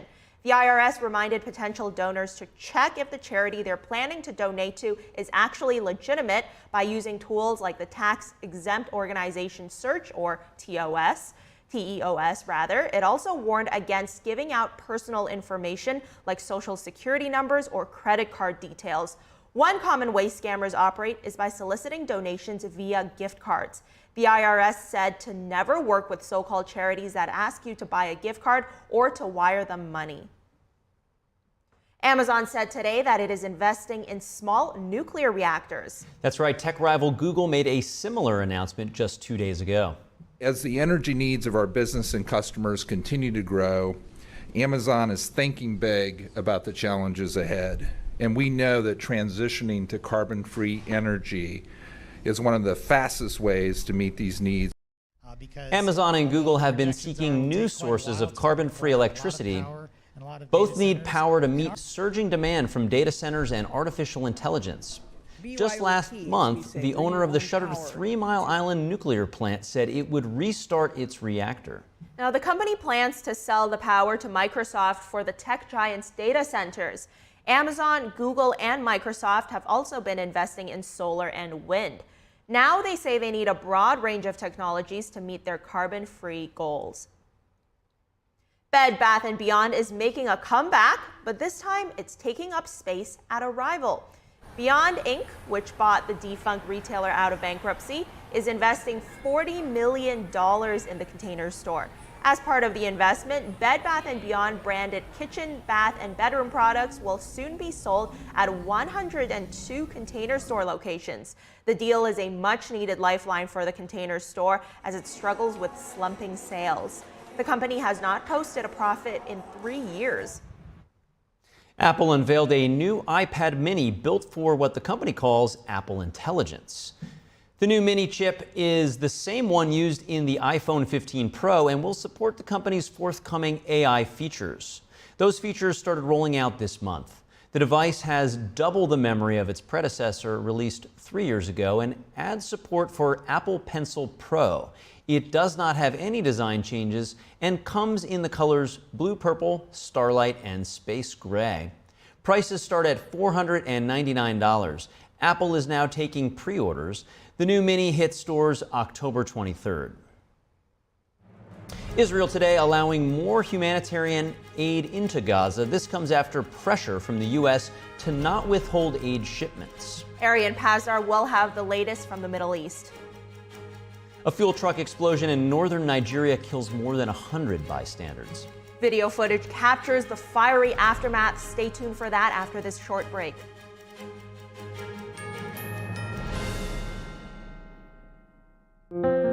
I'm Ilka.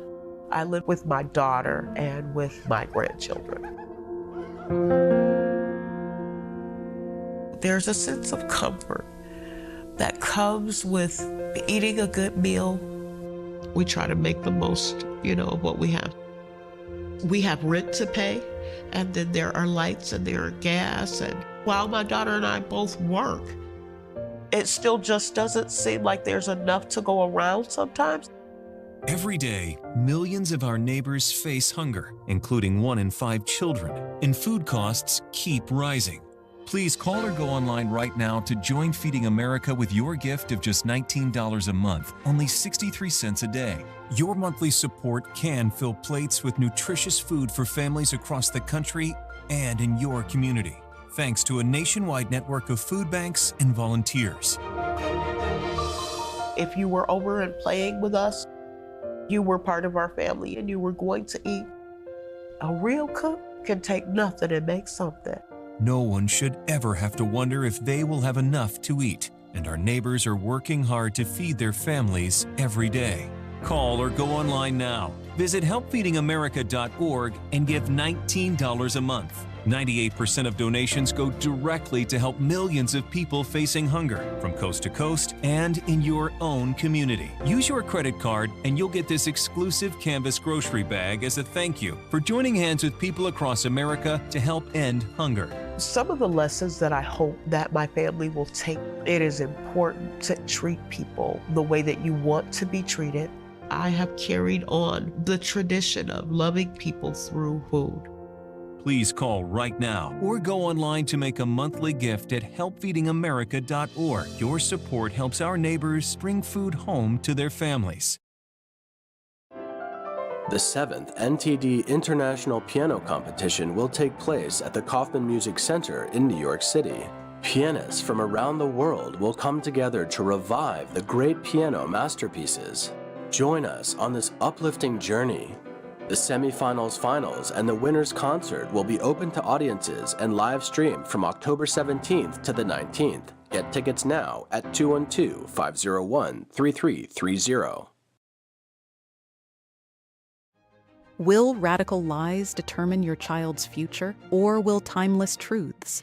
Fathom the Good equips children with wisdom against the world. Our homeschool curriculum teaches high schoolers to think critically.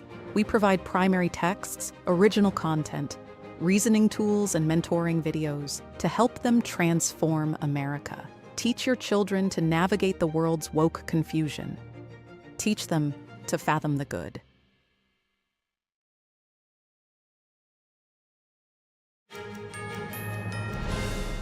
Welcome back. Remembering Ethel Kennedy, the widow of former Senator Robert F. Kennedy and sister-in-law of former President John F. Kennedy. President Biden and former Presidents Barack Obama and Bill Clinton and former Speaker Nancy Pelosi were among hundreds of people at her memorial service. The woman who, standing alongside her husband, Bobby, helped tap the idealism of an entire generation. Her life was marked by more tragedy and heartbreak than most of us could bear.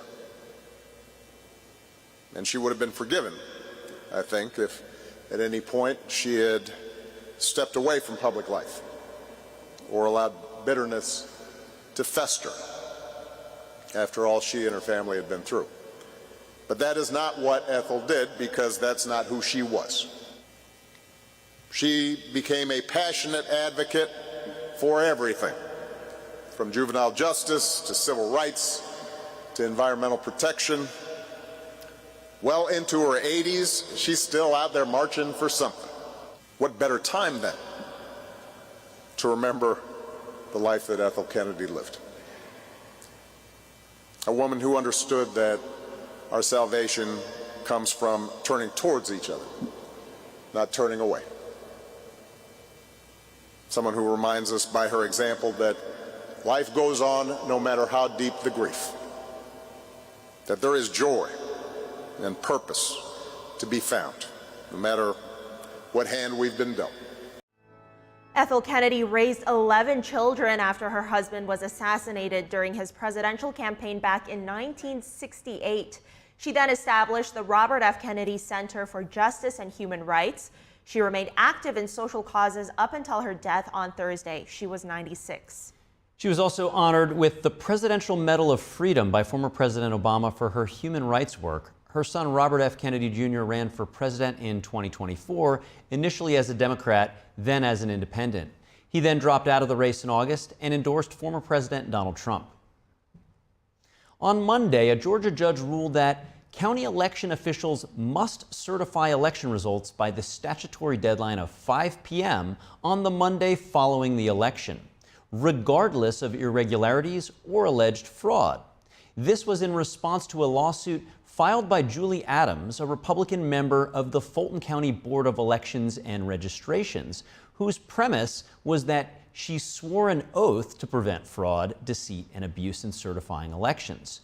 Joining us now to understand the case and the judge's decision is Gary Lakowski, partner with the Dillon Law Group. Larry, thanks for joining. It would seem everyone would want both expedient and fraud-free elections. So what's going on in this case? Yeah, thanks for having me. So this is really about kind of how we get to the end result in elections. And what it does is it leaves open the opportunity for commissioners to kind of look into the results and make sure they're accurate while still making sure we reach a conclusion so we don't kind of have an unending open-ended process. Understood. And then what will happen next? Is the matter settled? We'll have to see. It's likely settled, just given how close we are to the election, but we'll have to see kind of what the parties want to do and how they want to proceed. Got it. And Georgia, of course, is one of the 7 key battleground states and one with a significant amount of electoral votes. So how significant is this in terms of the overall election? If the election results are, as tight as the polls are saying, it seems like a point or two in each of the swing states. So what's the significance here? Well, Georgia's obviously a very significant place, as you mentioned. Hopefully, though, the ruling in this case won't come into play because there won't be any issues that people need to look into and need to worry about. But that's something we'll have to see as we get closer and as we get through the election. Certainly, and we know that there was controversy in Georgia, specifically in the national level in 2020 with the elections. So in terms of what's taken place over the last 4 years, is there any significant change from the 2020 elections to now? I think the biggest change is just people are paying more attention to election integrity issues. They're more aware of kind of what to look for, how the process is supposed to work, and therefore, they're aware of what they should be keeping an eye out for.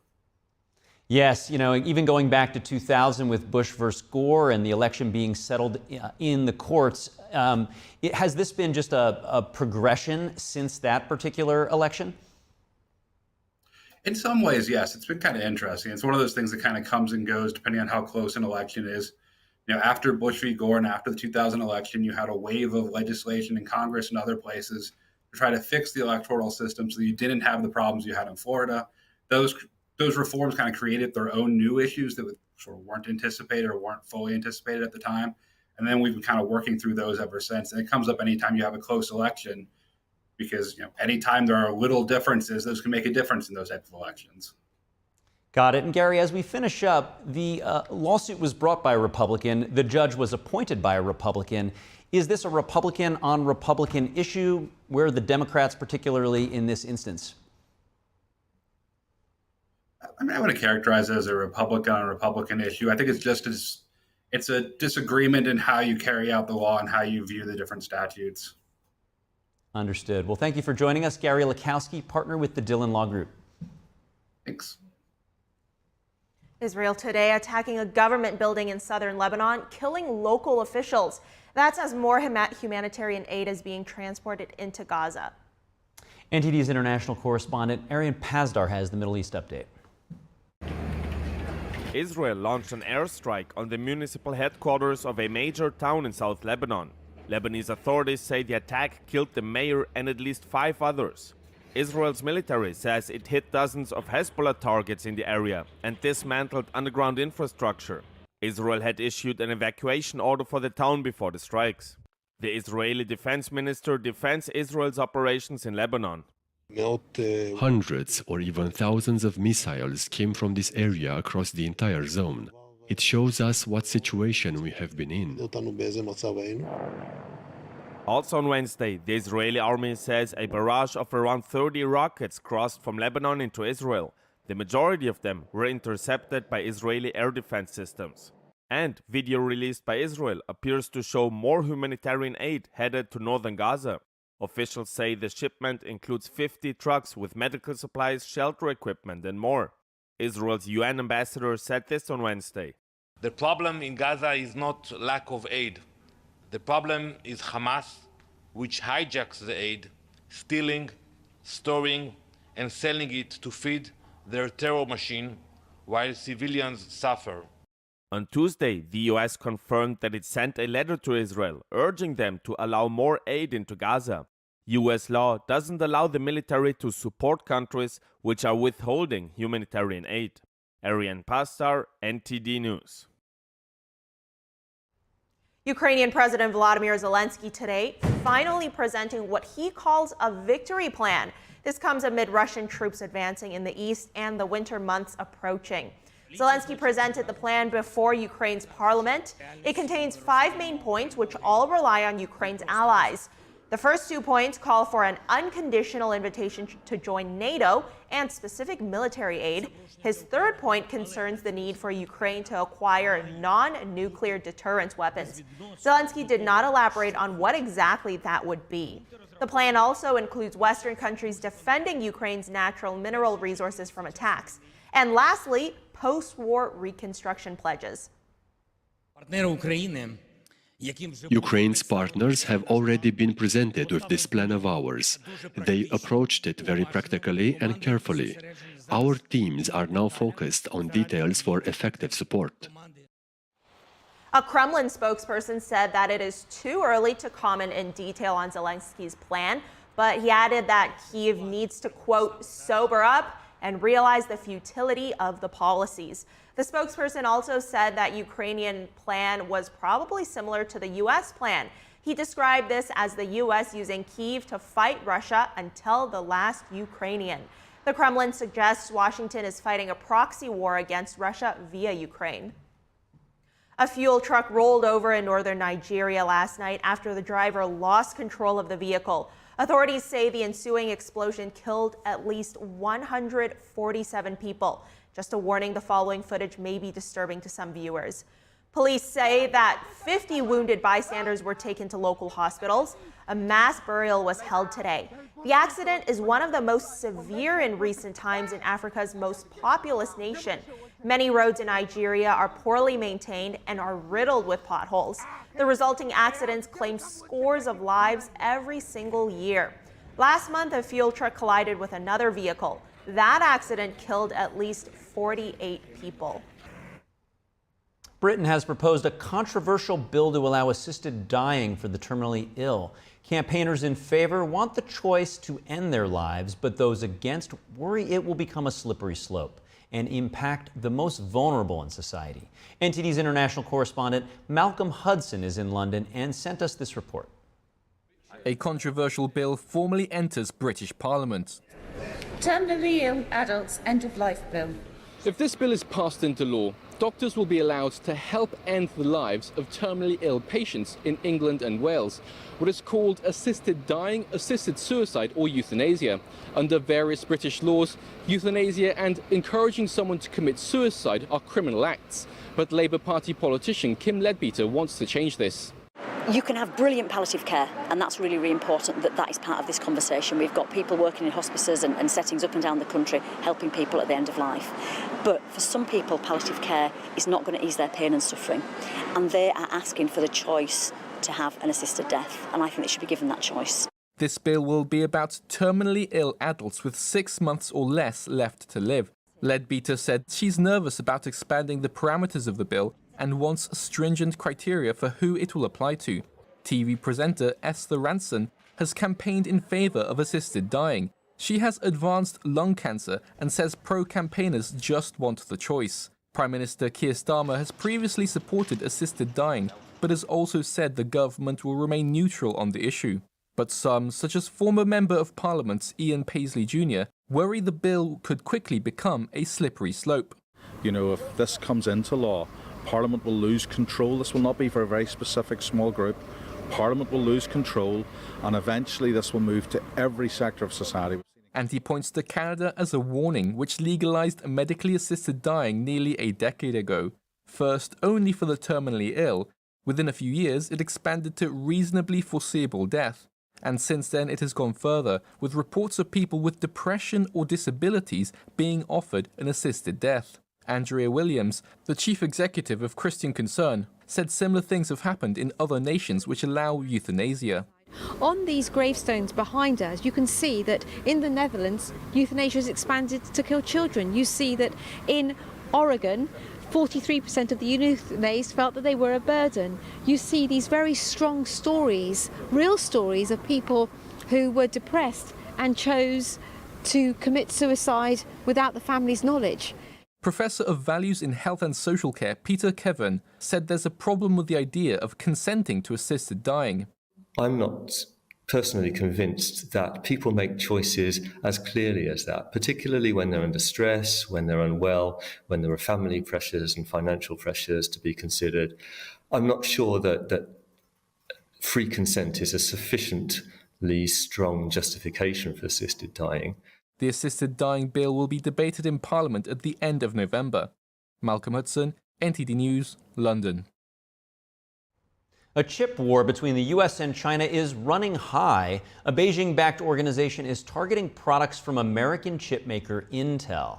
The Cybersecurity Association of China said today that Intel products sold in China should be subject to a security review. Last year, China's cyber watchdog barred domestic operators of key infrastructure from buying products made by the U.S. chipmaker Micron, saying the company's products failed China's network security review. The allegations come at a time when the U.S. is restricting China's access to crucial chip-making equipment and components. It's part of Washington's effort to halt the modernization of China's military. Beijing says China will never renounce the use of force over Taiwan. The Chinese Communist Party made the announcement today. Beijing said this after another round of military drills and a propaganda war toward Taiwan. On top of all that, the head of the CCP, Xi Jinping, he just visited the site of a famous defeat for Taiwanese forces decades ago.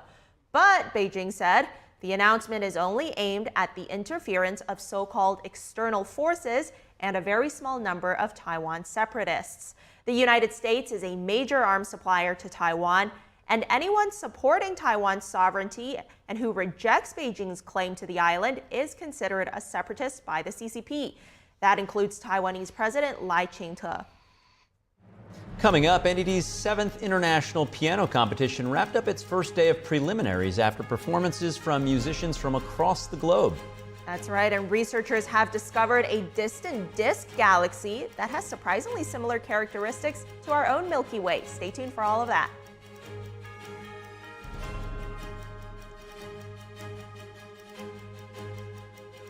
And we'll have the piano competition as just mentioned. Don't miss out. Stay tuned.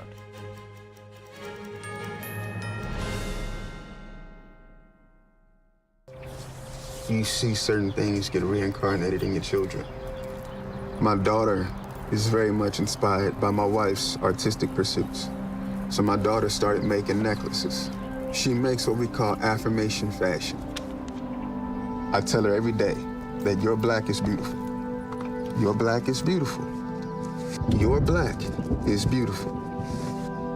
And if there's anything better than being beautiful, it's being smart. And if there's anything better than being smart, it's being kind. And reaffirming that every day It's our method of making sure her chin never drops. My dad wasn't around, and I remember riding a bike and falling off and cutting myself, and me never just wanting to get back on it. People ask, how your children learn how to ride a bike, and you didn't. I didn't teach them. I just created an environment where they taught themselves, and all I had to do was be there.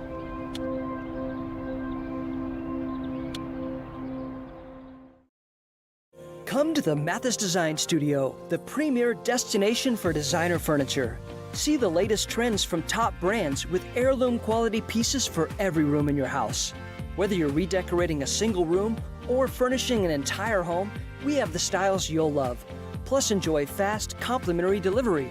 Visit us now for exclusive discounts and let us help make your dream home a reality for less than you ever imagined at the Mathis Design Studio. A large retail store just canceled a huge order, leaving us with a ton of extra MyPillows. But you know what? That's their loss. I'm going to make it your gain. For the first time ever, you get standard classic MyPillows for wholesale prices, only $14.88. I can't believe I'm even saying that. Only $14.88. But it gets even better. For a limited time, I'm going to offer my entire classic collection at wholesale prices. Upgrade to a queen-size MyPillow for just $18.88. King size only $1 more. Get my body pillows for $29.88 and multi-use MyPillows for only $9.88. So go to mypillow.com or call the number on the screen. Use your promo code to take advantage of wholesale pricing for the first time ever on TV, including my standard size MyPillow, only $14.88. They've never been offered this low before. We have limited quantities at this price, so limit's going to be 10, and once they're gone, they're gone.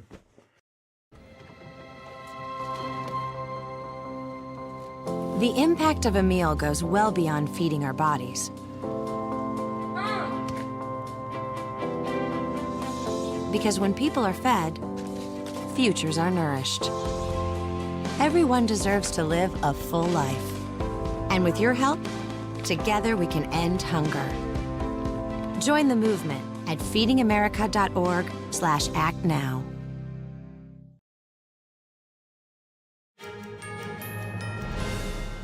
Thanks for staying with us. Researchers have discovered a distant disk galaxy that has surprisingly similar characteristics to our own Milky Way. The galaxy has been named Rebels 25. This discovery could change our understanding of how galaxies form. Now, this is because Rebels 25 is far more orderly than existing science suggests it should be at this stage. Dutch researchers say that this galaxy was formed less than 14 billion years ago, making it much younger than our own Milky Way. But Rebels 25 already shares a similar rotation and structure.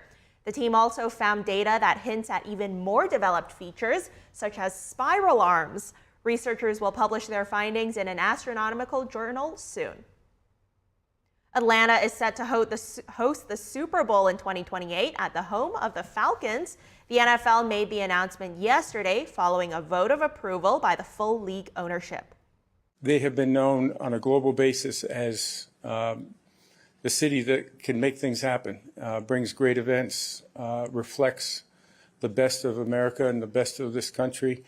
And I think, the Mercedes-Benz Stadium has also become known as one of those stadiums that, because of the tremendous original work that was done, but also to keep it up to pace, the technology, the comfort for fans, the experience that you get when you come to that stadium is really extraordinary. This will mark the fourth time Atlanta has hosted the NFL's championship game and the second time at the Mercedes-Benz Stadium. The most recent time was in 2019 when the New England Patriots beat the Los Angeles Rams. The first two Super Bowls in Atlanta were played inside the since-demolished Georgia Dome. Grammy Award-winning artist Kendrick Lamar will be the headline act for the Super Bowl halftime show in 2025. And now Vice President Kamala Harris campaigns in Bucks County, Pennsylvania with former GOP lawmakers. Let's tune in. Good afternoon. Bob and Christina, thank you so very much for that introduction and for your friendship. And as I've said to all the friends and leaders on the stage with me, we had a chance to speak ahead of time. I thank you all for everything that you are doing and the courage you are showing. You know, this is an extraordinary climate right now. And I think we all recognize the courage that you are each showing to speak out so publicly and to put, as we are saying, because we truly believe a country over party. So thank you all. And can we please applaud Bob and Christina and all of the folks on the stage, please. Thank you. Thank you. Truly, truly. Thank you. So if you all have a seat, please do sit. Yes. So as I think everyone here knows, we meet in a place that holds a very special meaning for our country.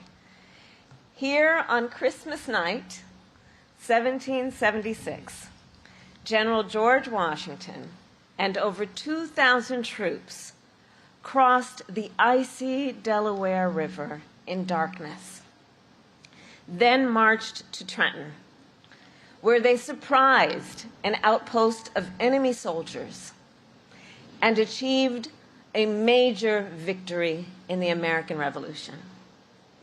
And after we won the war and achieved our independence, delegates from across the nation gathered not far from here in Philadelphia to write and to sign the Constitution of the United States.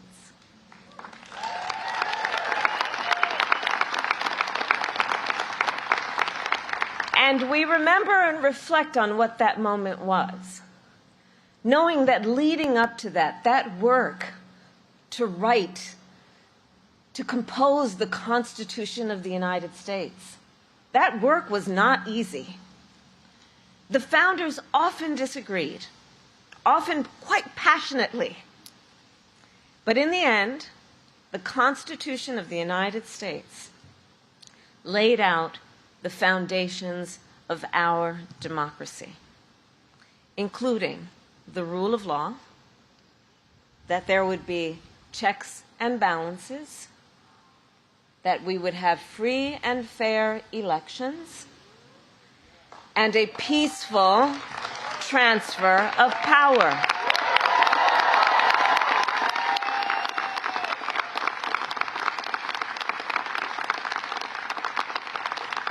And these principles and traditions have sustained our nation for over 2 centuries. Sustained because generations of Americans from all backgrounds, from all beliefs, have cherished them, upheld them, and defended them. And now, the baton is in our hands. So I am joined today by over 100 Republican leaders from across Pennsylvania and across our country who are supporting my candidacy for President of the United States. And I am deeply honored to have their support. Some served in state houses, some in the United States Congress. Some worked for other Republican presidents and presidential nominees, including Mitt Romney, John McCain, George W. Bush, George H.W. Bush, and Ronald Reagan. And some today served in Donald Trump's own administration. We also have with us Republican voters from here in Pennsylvania and beyond, who have been active in their Republican parties for years, who have supported Republican candidates up and down the ticket. Now, I say all that to make an obvious point. In a typical election year, you all being here with me might be a bit surprising, dare I say unusual. But not in this election. Not in this election. Because at stake in this race are the democratic ideals that our founders and generations of Americans before us have fought for. At stake in this election is the Constitution of the United States, its very self. We are here today because we share a core belief that we must put country before party.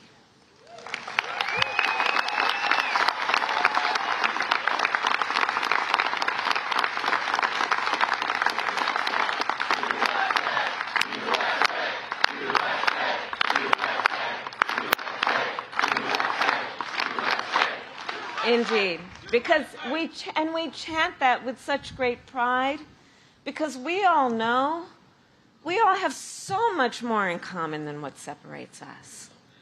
And at some point in the career of the folks who joined me on stage, one of the other things that we have in common is in our careers, we have each sworn an oath to uphold the Constitution of the United States.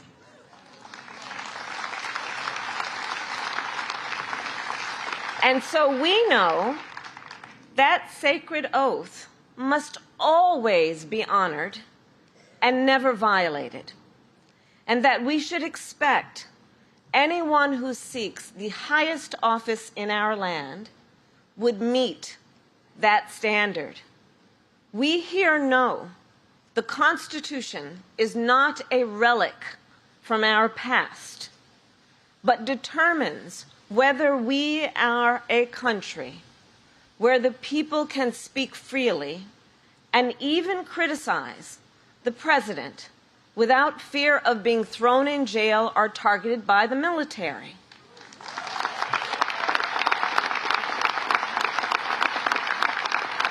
Where the people can worship as they choose without the government interfering.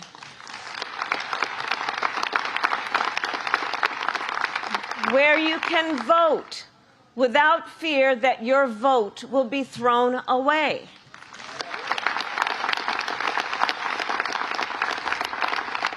All of this and more depends on whether or not our leaders honor their oath to the Constitution. I have sworn an oath to uphold the Constitution 6 times, including as Vice President, as a United States Senator, and as the top law enforcement officer of the largest state in our country.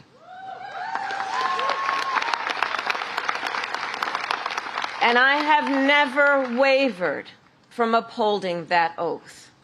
And this is a profound difference between Donald Trump and me. He, who violated the oath to uphold the Constitution of the United States, and make no mistake, he who, if given the chance, will violate it again. Donald Trump lost the 2020 election.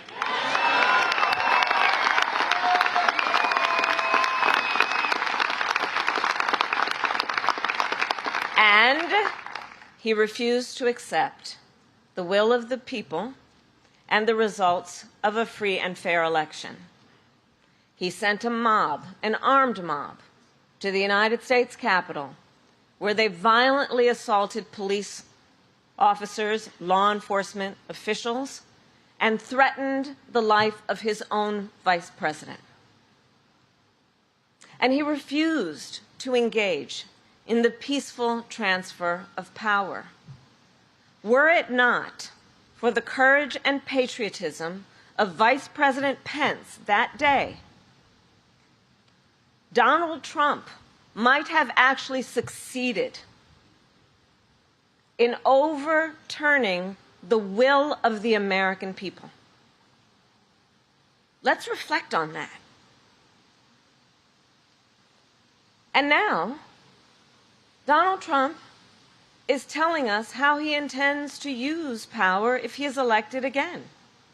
He has stated that one of the biggest threats America faces is, quote, the enemy from within. The enemy from within. But know where that language harkens back to. Understand, and let us be clear about what he is saying. He considers any American who doesn't support him or bend to his will to be an enemy to our country. And further, he says that as commander-in-chief, he would use our military to go after them. Honestly, let that sink in. Use of the American military to go after American citizens? And we know who he would target first, because he has targeted them and attacked them before. Journalists whose stories he doesn't like. Nonpartisan election officials who refuse to cheat by finding extra votes for him. Judges who insist on following the law instead of following him. It is clear Donald Trump is increasingly unstable and unhinged.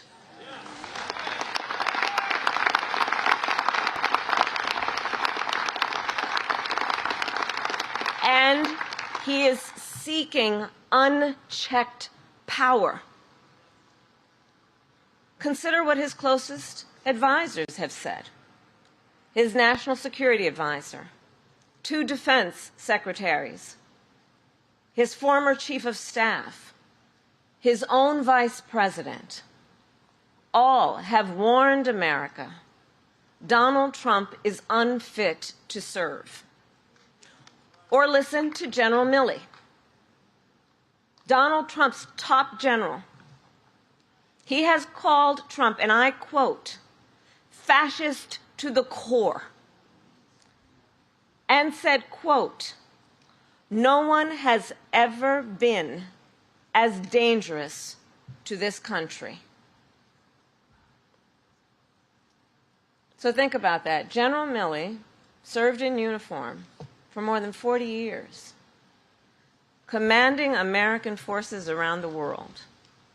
He has confronted some of America's worst enemies. And he is saying, no one has ever been as dangerous to our country as Donald Trump.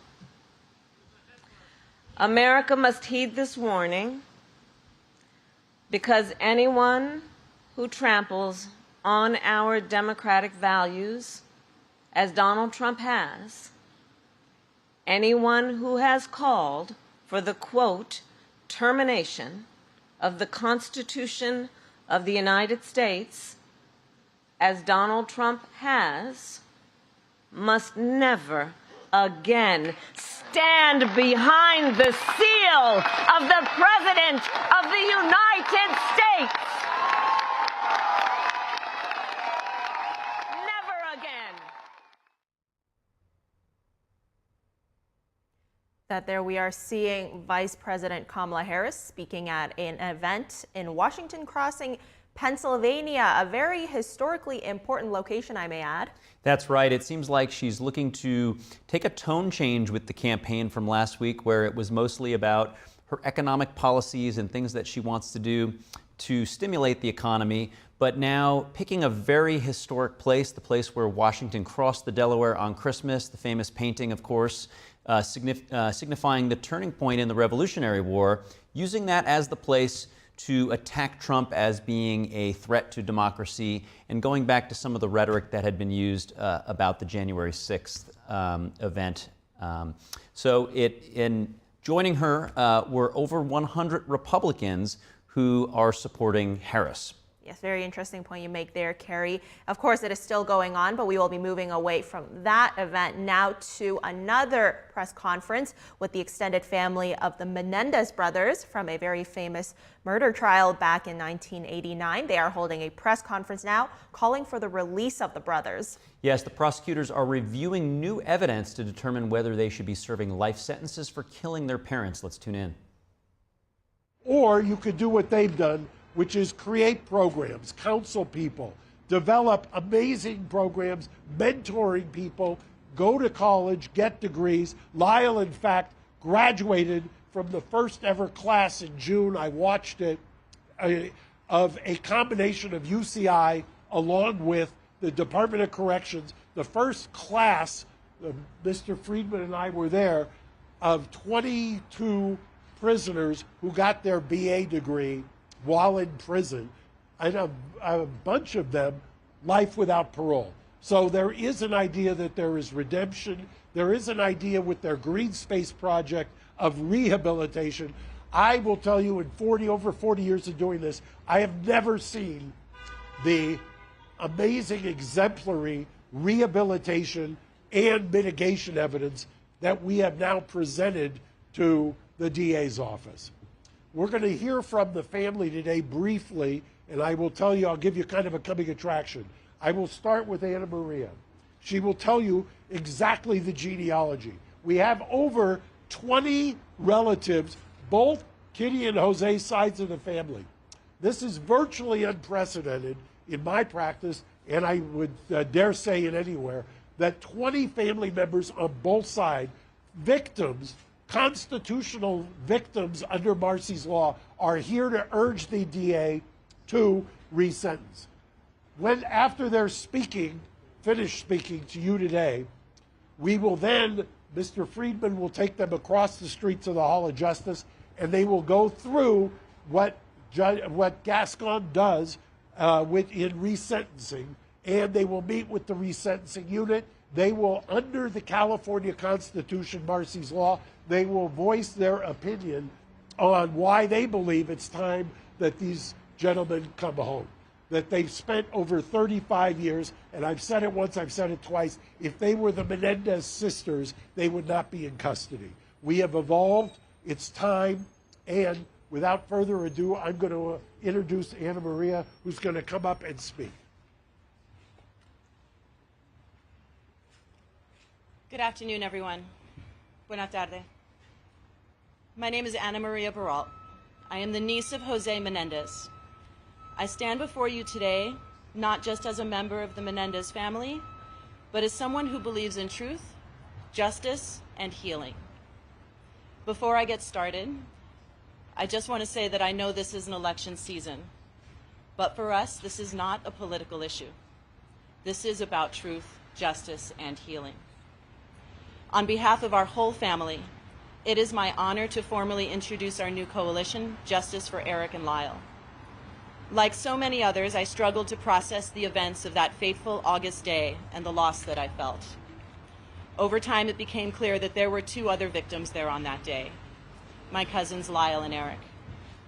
Lyle and Eric would continue to be victimized. They would be victims of a system that wouldn't hear them. And they would be victims of a culture that was not ready to listen. They would be mocked. They would be called cold-blooded killers, left to rot in jail and denied any hope of redemption. If Lyle and Eric's case were heard today, with the understanding we now have about abuse and PTSD, there is no doubt in my mind that their sentencing would have been very different. And yet, despite their circumstances, they have chosen a life of light. Without hope of release, they persevered. They have sought to better themselves and serve as a support and inspiration for survivors all over the world. Their continued incarceration serves no rehabilitative purpose. It's time to recognize the injustice they've suffered and allow them the second chance they deserve. Now here we are, both sides of the family united, sharing a new bond of hope. Hope that with the re-examination of their case, a new outcome will be reached. Hope that this 34-year nightmare will end and that we will be reunited as a family. I am here to ask the District Attorney's Office to take into account the full picture, the truth that was hidden for so long. Lyle and Eric deserve a chance to heal, and our family deserves a chance to heal with them. Please join us. Visit www.justiceforericandlyle.org and sign our petition. And if you'll indulge me, I have two more statements to read. The first is from my mother, 85 years old, Terry Baralt, the sister of Jose Menendez. She can't be with us today due to health challenges, but she sent me this. I'm sorry that I can't be there in person to support my nephews, Lyle and Eric. I begin chemo soon and my doctor says no flights. I need to be strong. I wish to make it clear that I stand firmly with this family. I am Lyle's godmother, and I love them both very, very much. My nephews have spent 3 decades in prison helping others. I have seen great growth in them. Even the law enforcement supervisors and corrections have written letters to the court asking for their resentencing and release. Millions across this country agree. I implore the district attorney's office to end our prolonged suffering and release Lyle and Eric back to our family. 35 years is such a long time. My prayer is that I live long enough to see my nephews again and to hug them once more. I have another statement, and this is written by a family member of Marta Cano and Andy Cano, that Andy, the one to whom the letter was written. This is written by one of Marta's children. Thank you for giving our family the opportunity to express our thoughts during this pivotal time in Lyle and Eric's case. Our family's tragedy has always been very public and has been extensively covered by many media platforms. Marta and Andy Cano would have wanted to speak today, but unfortunately they are both unable to do so. Marta is in memory care, but she spent decades supporting Lyle and Eric. Sadly, we lost Andy shortly before his 30th birthday, and we miss him every day. Both Marta and Andy deeply loved Lyle and Eric. They both believed in justice, but they also believed in second chances and forgiveness. It has been 35 years since this happened, and we feel enough penance has been paid. It is time for them to be released and for all of us to move on and continue healing as a family. Again, if you want to help, please join us at justiceforlyleanderic.org and sign our petition. With that, I'm going to be followed by several members of the Anderson family.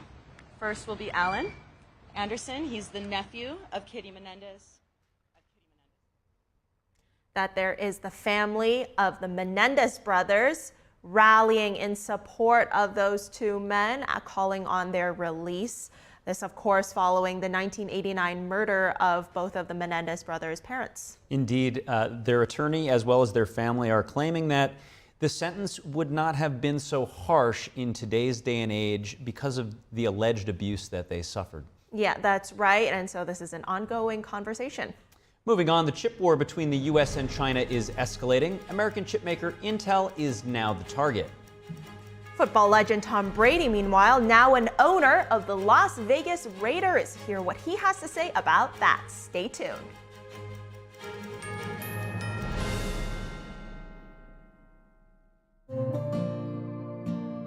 Imagine a coffee that cares for your health. Expertly fermented with a 50 enzyme complex to enhance flavor and remove bitterness. Small batch roasted to a decadent medium dark, resulting in a brew that is gentle on digestion, low acid, and up to 90% less caffeine than regular coffee.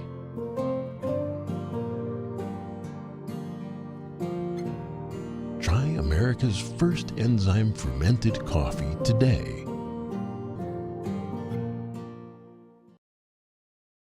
At Native Path, we're driven to improve the lives of people by providing highly effective supplements that solve common health problems and support optimal health. This is what being on the path is all about. Visit getnativepath.com/NTD for your special offer.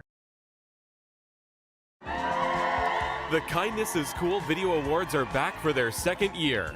Record and nominate acts of kindness, both big and small, from individuals, families, and communities. Submit your videos on ganjingworld.com with the hashtag KindnessIsCool. Win a $10,000 grand prize and be featured on a New York Times Square billboard.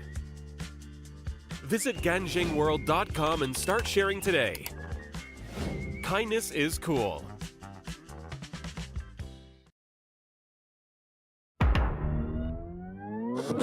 Tired of scrolling Netflix? Trying to find something that's worth watching? Want to skip the censorship in mainstream media? Well, now you can with Epic TV. New exclusive content every day with over 100 never-before-seen movies, films, and documentaries. Available and streaming now at your fingertips. For a limited time now, you can get 60% off Epic TV by subscribing or upgrading to a yearly plan. Plus, get an additional $10 credit to rent featured movies on Epic Cinema today. Skip mainstream narratives and find quality family entertainment from the comfort of your very own home. Say no to big tech and subscribe to Epic TV.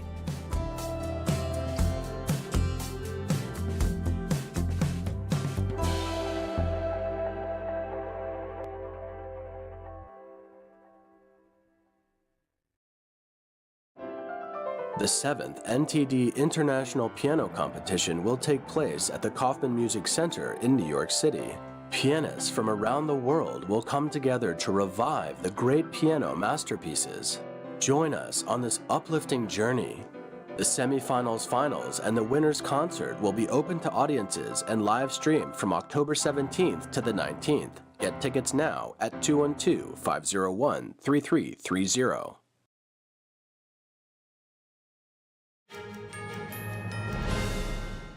For today's Business Matters, we're joined by Don Ma. Don, always good to see you. What's happening in the world of business today, sir?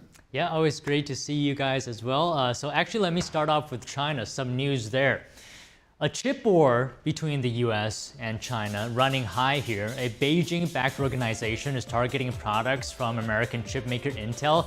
The Cybersecurity Association of China said today that Intel products sold in China should be subject to a security review. Last year, China's cyber watchdog barred domestic operators of key infrastructure from buying products made by US chipmaker Micron, saying that the company's products failed China's network security review.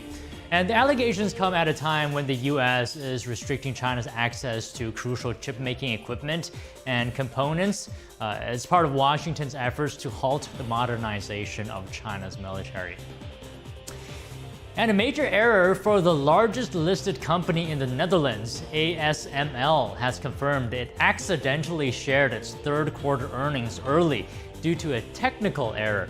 Now, the report revealed that the chip maker missed order estimates and cut next year's sales and bookings as well, booking forecasts. So in response, shares nosedived the most in 26 years. This triggered a downturn across the broader chip-related market. A group of Dutch investors said they're in dismay by the early release, but are sympathetic to human error.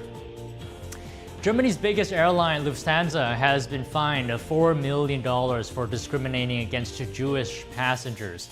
The U.S. Department of Transportation announced a record-breaking fine yesterday. It happened in May 2022 when 128 Orthodox Jewish passengers were denied boarding on a connecting flight in Frankfurt, Germany. They were flying from New York to Budapest.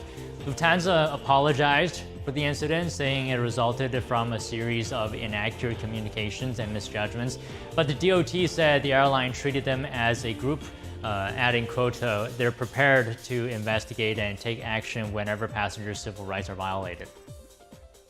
And former President Trump laid out his economic vision yesterday in a Bloomberg News interview. He talked about trade and fiscal policies aimed at boosting growth. He also talked about tariffs on foreign goods and what his relationship with the Federal Reserve might look like as the next president.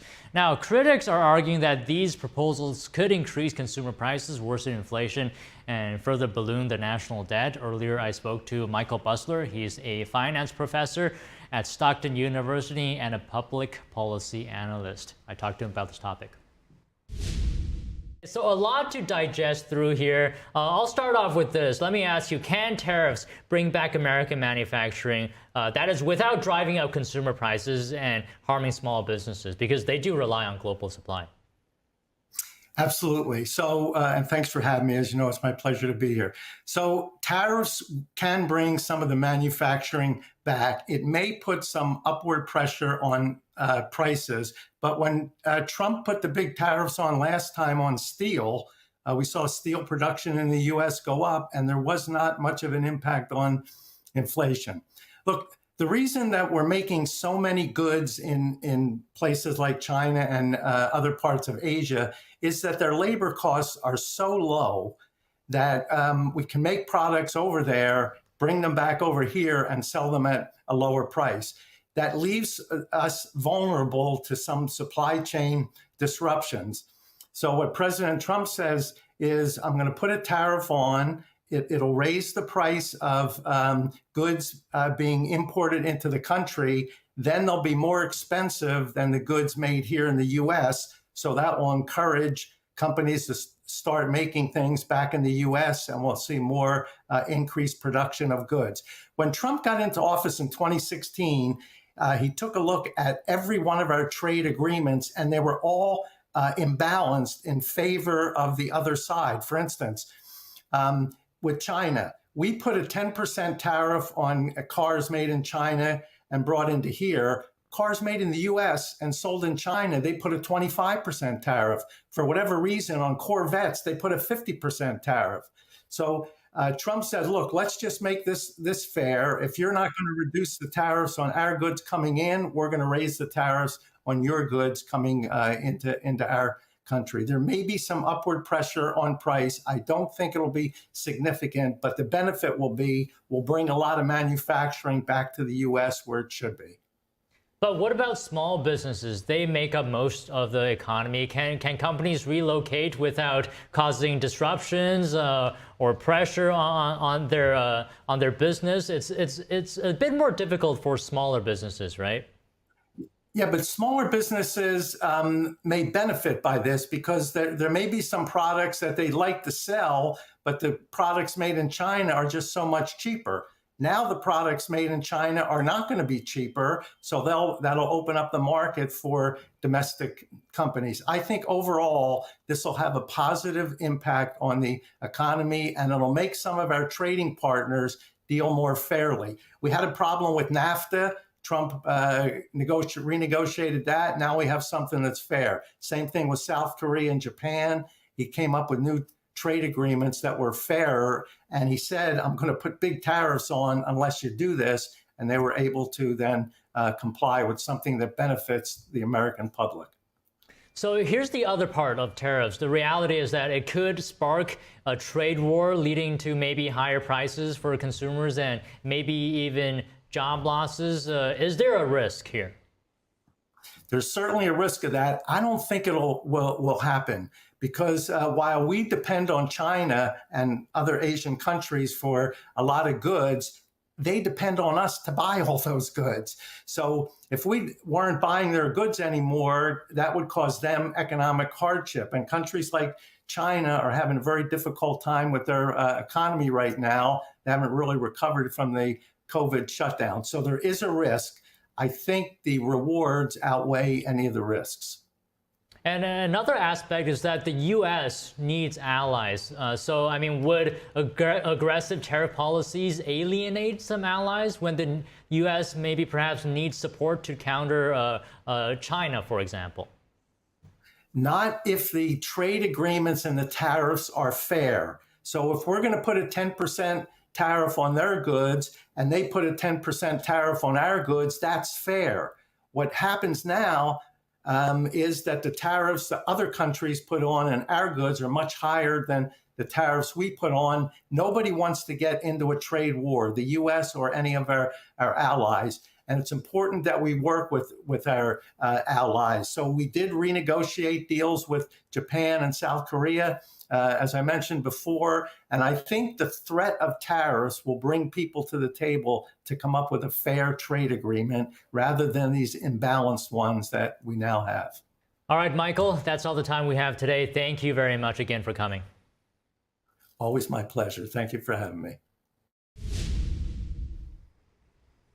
And the world could be on the brink of a new age of electricity, but it is navigating the transition with a high level of uncertainty. The International Energy Agency said there are very different energy worlds ahead in the second half of the decade, deepening depending on elections and how geopolitical tensions resolve. In its annual World Energy Outlook report, it said that based on current government policies, fossil fuel demand is set to peak before 2030, and this means a surplus of oil and gas, which could lead to lower prices and a boost in investments into renewable energy. But reduced supplies from the Middle East conflict could disrupt oil flows and strain the energy system. Now, do you like infinite scrolling and shopping? Well, Google's new shopping service may be perfect for you. But if you're trying to break your scrolling habit, you might want to steer clear. Here's NTD Sean Marshall with more. Google Shopping now offers infinite scroll. Similar to how apps like TikTok and Instagram use algorithms and personal data to show content tailored to your interests. It also uses personalized browsing options to look at shoppable products and videos while finding the lowest prices. We know AI is good at targeting you, analyzing what your shopping habits are, and with the power of Google, it can definitely fine-tune and help you find that perfect gift for yourself. Or with the holidays coming up, it can help you find the perfect gifts for your loved ones. The new Google Shopping experience uses AI to show the most relevant products to speed up and simplify your research, along with item ranking preferences. Also, one of the good things is that it's got the option for you to virtually try on any article of clothing if you're looking for clothes. You can choose different models that have your body type to see how the clothing might look. AI is experimental. So basically, Google seems like they've put out this AI component in Google Shopping for us, meaning the shoppers, to be the guinea pigs to find out if it's going to work. I mean, because with AI, you can only do so much experimentation in the laboratory, but at some point, you've got to release it out to the general public. Google has the vast gold mine of data from YouTube and internet browsing to know what you could want or need. Google has paired the 45 billion product listings in Google's shopping graph with Gemini models to transform the online shopping experience with a new personalized shopping home. It's already available, along with more rolling out in the U.S. over the coming weeks. Sean Marshall, NTD News. And the Federal Trade Commission, or FTC, has taken a major step to protect consumers. The agency announced a new click-to-cancel rule aimed at making it easier for people to cancel recurring subscriptions and memberships. The FTC says it has been receiving dozens of complaints every day about negative option marketing. It refers to programs where subscriptions automatically renew unless the consumer cancels. FTC Chair Linda Khan says, quote, "The FTC's rule will end these tricks and traps, saving Americans time and money. Nobody should be stuck paying for a service they no longer want. And this rule will go into effect in about 6 months." Amazon Kindle readers can now create worlds in full color because for the first time ever, the e-reader will be offered with a color display. This is part of the online retailer's fully refreshed e-reader lineup. The Color Soft costs about $280 and is available for pre-order now. Amazon also unveiled an updated Kindle Scribe with generative AI features and new in-book note-taking features. As for the Paperwhite model, it's being built as the fastest ever. The Japanese creator of the movie Godzilla will be taking over the U.S. distributor of Studio Ghibli's popular animation films. Toho announced that it's going to acquire New York-based G-Kids. Terms of the deal were not disclosed, but G-Kids will become a wholly owned subsidiary of Toho. The movie is part of Toho's multi-year growth strategy, which centers on animation and expansion in overseas markets. Global popularity for Japanese entertainment has surged, and G-Kids distributed Ghibli's Oscar-winning The Boy and the Heroine. And returning to the moon in style, the next spacesuits likely to walk on the moon will be designed by an Italian fashion house. Take a look. This is the new Axiom Extravehicular Mobility Unit. It looks like the classic white spacesuit with red trim and gray patches on the knees and elbows. But this one is designer. Italian luxury group Prada and Houston-based startup Axiom Space have teamed up for the next planned moon landing in 2026. Together, the two unveiled and showcased the spacesuit design at the International Astronautical Congress in Milan, Italy. The next generation spacesuit design is for NASA's Artemis III mission to the moon. The scheduled launch would be the first astronaut moon landing since Apollo 17 in 1972. Prada's chief marketing officer Lorenzo Bertelli expressed pride in the result. He said this is just the first step in a long-term collaboration with Axiom Space. The spacesuit was engineered to deal with challenging lunar conditions and has undergone extensive testing. It is made to withstand extreme temperatures found on the lunar South Pole. It can endure the coldest temperatures found on the parts of the moon that are permanently covered by shadow, and it was tested underwater to simulate the moon's environment. On top of that, the suit will allow astronauts to perform spacewalks for at least 8 hours. Axiom Space President Matt Ondler said the design was elevated by combining the skills from both companies. He said innovation really comes when we put diverse teams together, diverse backgrounds, diverse educations, and different skills. Axiom Space also said that the spacesuit program shows how the commercial space industry is enabling non-traditional partnerships to enhance space exploration capabilities. The suit is now entering its final development stage and will undergo more testing before the critical design review next year. Football legend Tom Brady is now an owner of the Las Vegas Raiders. He says he's humbled and excited to have been unanimously approved. Here's more on that. Before I get started, I just wanted to talk about 7-time Super Bowl winner Tom Brady is now a minority owner of the Las Vegas Raiders. It's great that Tom Brady wants to invest in the NFL. I think it, listen, he cares deeply about this game. NFL Commissioner Roger Goodell says Brady brings an important perspective to management. They add a lot to the ownership. I love not just the diversity of it, but the diversity of thought in the context of what's good for the game, what can we do better, how do we improve, how do we get bigger. On social media, Brady wrote, "It's a blessing to know I'll be involved in the greatest league in the world for the rest of my life." At the same time, thanking Raiders owner Mark Davis for welcoming him in. This has the potential to go bad fast. Football analyst Doug Zarkin says leading a high-performing team is different than building a high-performing team. Tom has only ever looked at the team from the perspective of, is the offense strong? Having to look at all sides of building a team, defense, special teams, coaching, royalties that they have to pay, league-generated sponsorships, individual sponsorships. Zarkin says that depending on how active Brady is in ownership, he can see it not going well. All right, on to Wall Street. Main benchmark indexes ended higher today. The Dow again closed above 43,000 points, recouping losses in the previous session. S&P 500 was just a hair away from setting another closing milestone, but closed just short of that.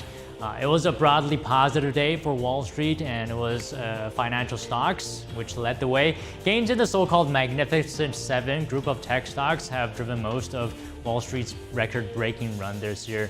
But however, with evaluations increasingly stretched and a brighter economic outlook, investors have been seeking opportunities elsewhere. All right, that's everything in today's Business Matters. Back to you guys, Carrie, Fiona. Don, very interested to learn about Google's plans, certainly with the holiday season coming up, going within more of a social media look for their shopping application with an infinite scroll. What do you make of that? Yeah, definitely interesting features there, but one concern I have is how much data do they have to collect on you in order for them to know what you want and personalize those shopping items for you, right? I feel like the more you use it, the more they'll know about you, and eventually they'll know everything they need to know about you. I think that's the whole idea of the freemium product is you get a great product, but you pay with your usage and your data. I'm a big fan of Gmail and some of the other Google Maps. That's what you know, if you're not paying for a product, you are the product. So yeah, you hit the nail on the head right there. You'd be paying more than just money. Well, thanks, Don. We'll see you back here tomorrow. Coming up, we'll be exploring the battleground state of Wisconsin. Please stay with us.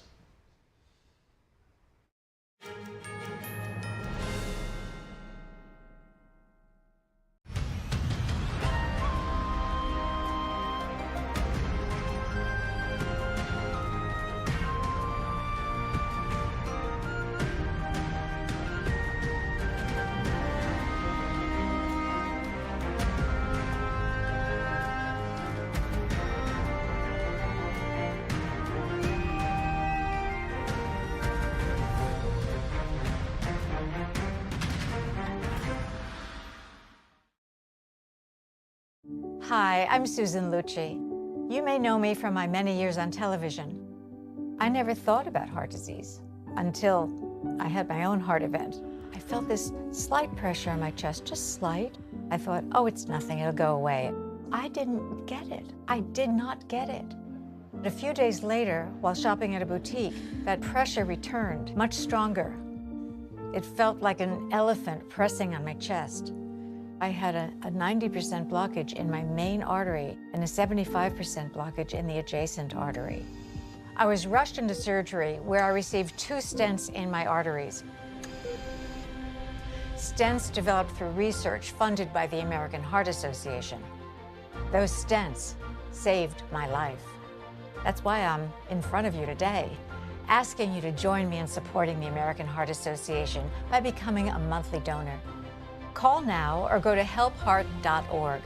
For only $19 a month, just 63 cents a day, you can help fund the next medical breakthrough. Get the next person trained in CPR, the next hospital certified in high-quality cardiovascular care. I'm so grateful to the American Heart Association. Their research helped save my life. I can enjoy life with my children, my grandchildren, and my friends. Heart disease is America's #1 killer, and your support now can help save your life or the life of someone you love. Give $19 a month with your credit card, and we'll send you this special t-shirt that you can wear to show that you are helping save lives. Please, listen to your heart. The only reason I'm here today is because I did. So please call the number on your screen or go to helpheart.org now. Join me as a monthly donor today and help save even more lives. Thank you. For those who cherish tradition and stand for the values that built this great nation, Republican Red Winery proudly embodies the spirit of American greatness. Let's raise a glass to forging our own future, building a bigger, better, and stronger America. The best is yet to come.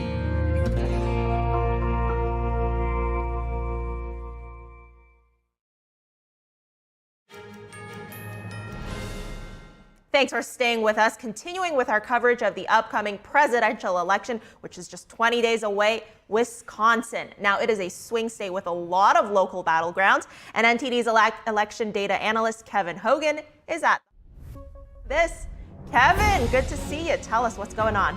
Yes, well, this matchup between Vice President Kamala Harris and former President Trump in the key swing state of Wisconsin is extremely close. And why do I say that? Because here is the latest Wisconsin polling by Real Clear polling average. It has Harris up 48.3% to Trump's 48%. What does that mean? That means the difference is 0.3%. If the turnout's the same in 2020, that's about 10,000 votes. So the bottom line here is that every single vote in Wisconsin is going to matter. Repeat that.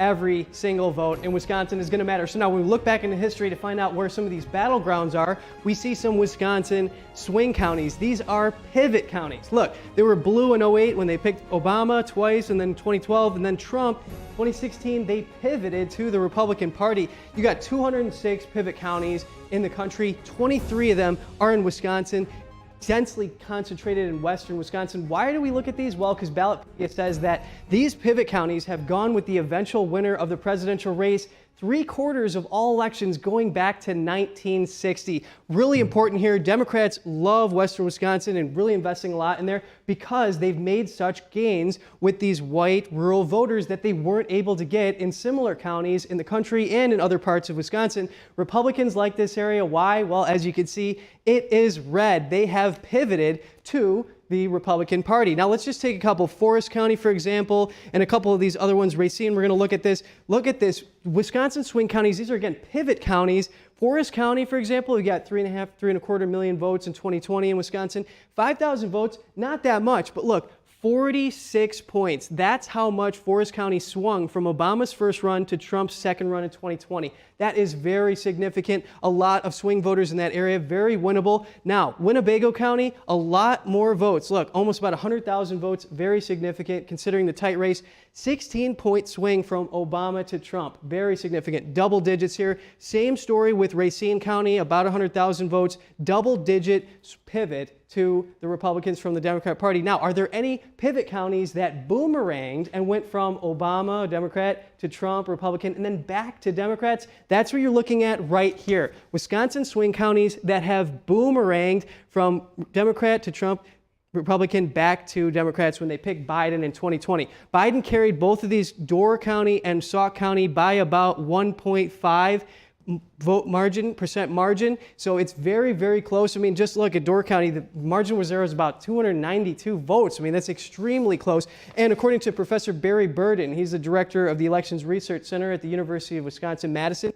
He says that these counties are not typically where campaigns will go to find votes. For example, Democrats will go near Milwaukee and Madison, the population centers, whereas Trump will go more to places like Waukesha County, for example. But there are a lot of swing voters here, very winnable areas, so campaigns are doing everything they can to meet all the households in that area to get them to come out to support their candidates. Now, what about Sauk County? This is a predictor for the presidential race in Wisconsin. For example, it has gone with the eventual winner of the presidential race in the state since 1992. And why is that? Location and demographics. It has a location right next to Madison, which is very liberal, one of the most liberal cities in Wisconsin and in the country for that matter.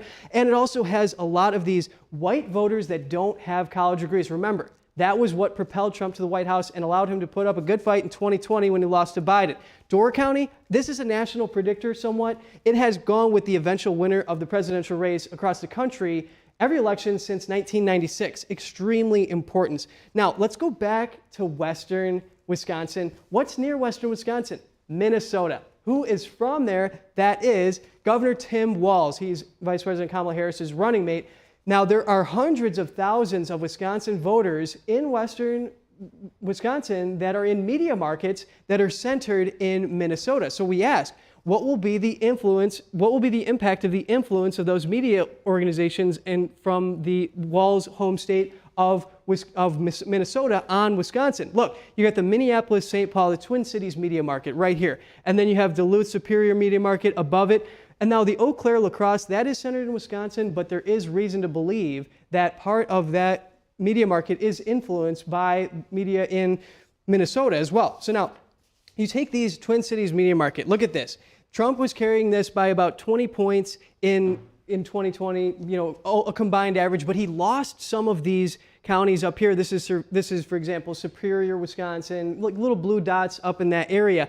Now, Democrats have lost these two combined by about 14 points in 2020. So what does that mean? That means that if Governor Walz was able to just step in, if that pick were able to shrink that deficit down about 4 points, well, then you got about 9,000 votes. And remember, in a state that's decided by about 20,000 votes, and where the polls are putting this race at about 10,000 vote margin, that could be extremely significant. All right, let's go back to eastern Wisconsin really quick and take a look at some more battlegrounds. This is the BOW. This is Brown, Outagamie, and Winnebago counties.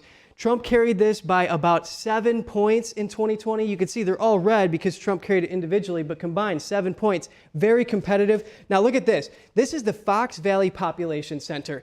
It's Republican area for the most part, 10% of voters there. Very important to look at. Now it's shifting blue. And why is that? Because Biden was able to make big inroads with those suburban voters. And it's called a U.S. political epicenter because it went blue for the first time since 15 years when it selected liberal Supreme Court Justice Janet Protasiewicz because that was, she was campaigning on bringing abortion access. And now we have another Wisconsin battleground. This is the WOW, just outside of Milwaukee. Trump carried it by a combined 24 points in 2020.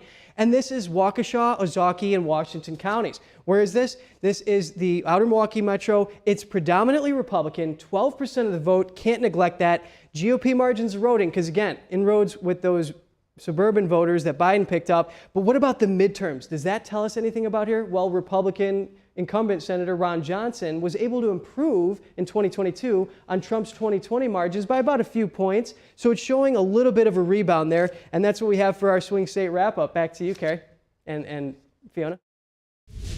As always, thank you. And now moving on to Pennsylvania, where many say is a key state when it comes to the victory in this election. But this may not just be the case for the next president, but also for Congress. A final fierce debate was held last night between the state's 2 Senate candidates, a 3-term senator and a businessman with ties to Washington, D.C. NTD's Melina Wisecup reports. The debate around abortion is moving further to the left, which was on full display in that Pennsylvania Senate debate last night. We have the Democrat Senator Bob Casey, who once had a more reserved stance on abortion access, now embracing access to it. We also see a shift on the Republican side, with Republicans now taking a step back and refusing the premise of a national abortion ban. You've described yourself as a pro-life Democrat for many years, but more recently you've taken a stronger stance in favor of abortion rights, particularly after the Dobbs decision. Can you explain to voters what prompted the shift in your stance? Sherry, in 2022, the Supreme Court overturned a 49-year right. I think most Americans believe that our daughters shouldn't have fewer rights than their mothers or their grandmothers. And I believe that it's so polarizing that courts shouldn't decide, judges shouldn't decide, people should decide. And there's very different views across states. So I believe it's And it's not just Senate candidate David McCormick. This has been a broader strategy by Republicans. They've actually taken the national abortion ban policy out of their agenda. As for immigration, both candidates at last night's debate said that there needs to be more done on border security, but they sparred over what caused the lack of action over the past 4 years. Because border security is critically important, number one. We have to secure our border. That means hiring more Border Patrol. That means investing a lot more in the technology that will stop fentanyl at the border. And that means giving the president new authority to shut down the border. My opponent opposes that bill for only one reason. The leader of his party told him, I mean, this is another career politician, election year epiphany from Punxsutawney Bob, who comes up every 6 months before every election. I mean, under 3.5 years of the Biden-Harris administration, there was nothing done on the border. And Pennsylvania is not just a battleground for the presidency and for the Senate, but also the House of Representatives. There are Democrats trying to take some Republican-held seats there, as well as Republicans trying to take some Democrat-controlled seats. But arguably, it's a more important state for House Republicans because they are endangered on the east and west coast. So the ability for them to pick up some Pennsylvania seats could be a lifeline to save their House majority. Reporting from Washington, D.C., Melina Wisecup, NTD News.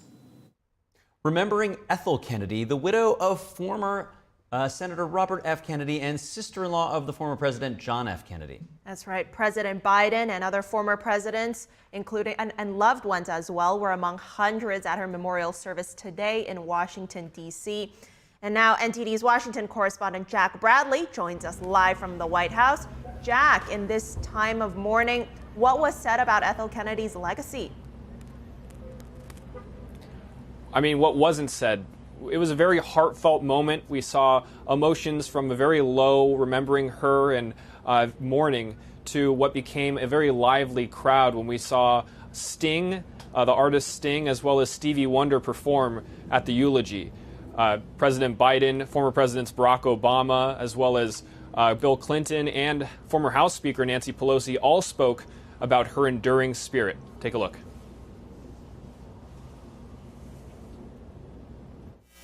As soon as I got elected president, I received a letter from your mom. The letterhead was titled Mrs. Robert Kennedy, and in her very neat handwriting, she had written that she took great comfort in knowing the country was in good hands. And days later, I received another letter from her. It was a picture of me and Ethel surrounded by hearts. Oh, you think I'm kidding? It meant a lot to me, I'm telling you. Printed the language on the card, it said, in the printed language of the card, it said, "I'm not biding my time waiting for you, Valentine." And then in her handwriting she says, "'Cause he's no ordinary Joe." I don't know how many got that damn Valentine, but I tell you what, it meant a lot to me. Her life was marked by more tragedy and heartbreak than most of us could bear. And she would have been forgiven, I think, if at any point she had stepped away from public life or allowed bitterness to fester after all she and her family had been through. But that is not what Ethel did, because that's not who she was. Nobody should be this upbeat, having been through everything she has. She was a national treasure. We all know that. And a matriarch of a great family. Ethel Kennedy raised 11 children after her husband was assassinated during his presidential run in 1968. Now, she was active in social causes until her death last Thursday. She was 96. She supported her husband throughout his time as senator and into his presidential campaign, which ended with his assassination, and she established the Robert F. Kennedy Center for Justice and Human Rights, and she was honored the Presidential Medal of Freedom by former President Obama for her human rights work. One of her sons, Robert F. Kennedy Jr., ran for president in 2024, initially as a Democrat, then as an independent. He then dropped out of the race in August and endorsed former President Donald Trump. Now, he was in attendance at the eulogy but did not speak. He had been shunned. It had become publicly known that he'd be shunned by his family for his political views. Now, later this evening, President Biden and the First Lady will head over to the White House, where they'll deliver remarks to the Italian-American Heritage reception, and that will take place in just an hour or so from now. And then later tonight, or tomorrow, President Biden's heading over to Germany, where he's completing a rescheduled trip that he had to cancel due to Hurricane Milton, to oversee the impact of that, and Helene as well, from the White House. Now, at his time in Germany, he'll be speaking with officials where they'll talk about supporting Ukraine. The U.S. has given Ukraine the most support, Germany the second most of any other country in its war with Russia. They'll also be discussing how they'll combat anti-Semitism. Then he'll head over to, in the first week of December, he's going to Africa. He'll be headed to Angola, another trip that he had to reschedule for Hurricane Milton and Helene. Fiona? What a life Ethel Kennedy lived. Jack Bradley, great reporting as always. Thank you. When we come back, the NFL announces the 2028 Super Bowl host city. More on the decision and who the halftime act will be.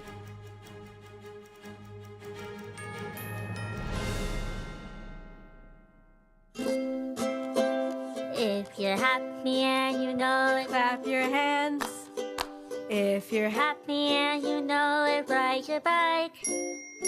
If you're happy and you know it, then your face will surely show it. If you're happy and you know it, smile big and bright. Thousands of kids just like me are happy every day.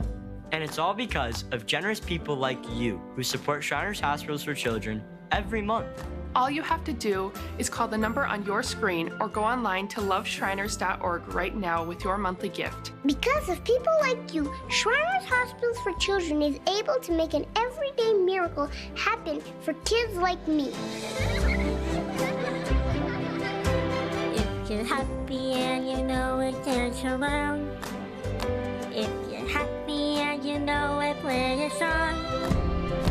If you're happy and you know it, and your face will surely show it. If you're happy and you know it, take your shot. And when you call or go online right now to donate $19 a month or more, we'll send you this adorable Love to the Rescue blanket as a thank you and a reminder of all the smiles you're bringing to kids' faces every day. Will today be the day you send your love to the rescue? When you call the number on your screen right now and give as little as $19 a month, just 63 cents a day, you'll be making a life-changing difference for a child, just like Sarah. Your monthly gift today could change your life forever. Because of you. We are happy and we know it. Thank you. Thank you. Thank you. Thank you. Please call or go online right now to give. If operators are busy, please wait patiently or go to loveshriners.org right away.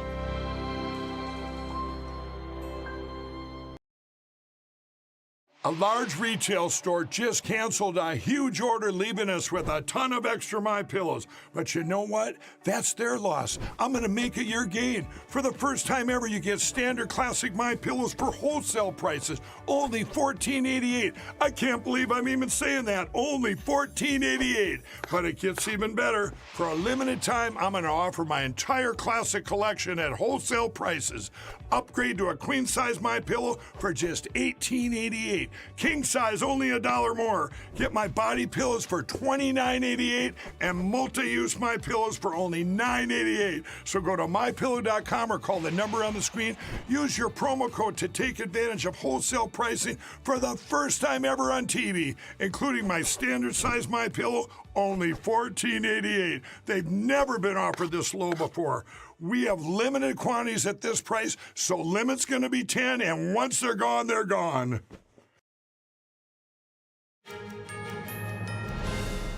Thanks for staying with us. Atlanta is set to host the Super Bowl in 2028 at the home of the Falcons. The NFL made this announcement yesterday following a vote of approval by the full league ownership. They have been known on a global basis as the city that can make things happen, brings great events, reflects the best of America and the best of this country. And I think, the Mercedes-Benz Stadium has also become known as one of those stadiums that, because of the tremendous original work that was done, but also to keep it up to pace, the technology, the comfort for fans, the experience that you get when you come to that stadium is really extraordinary.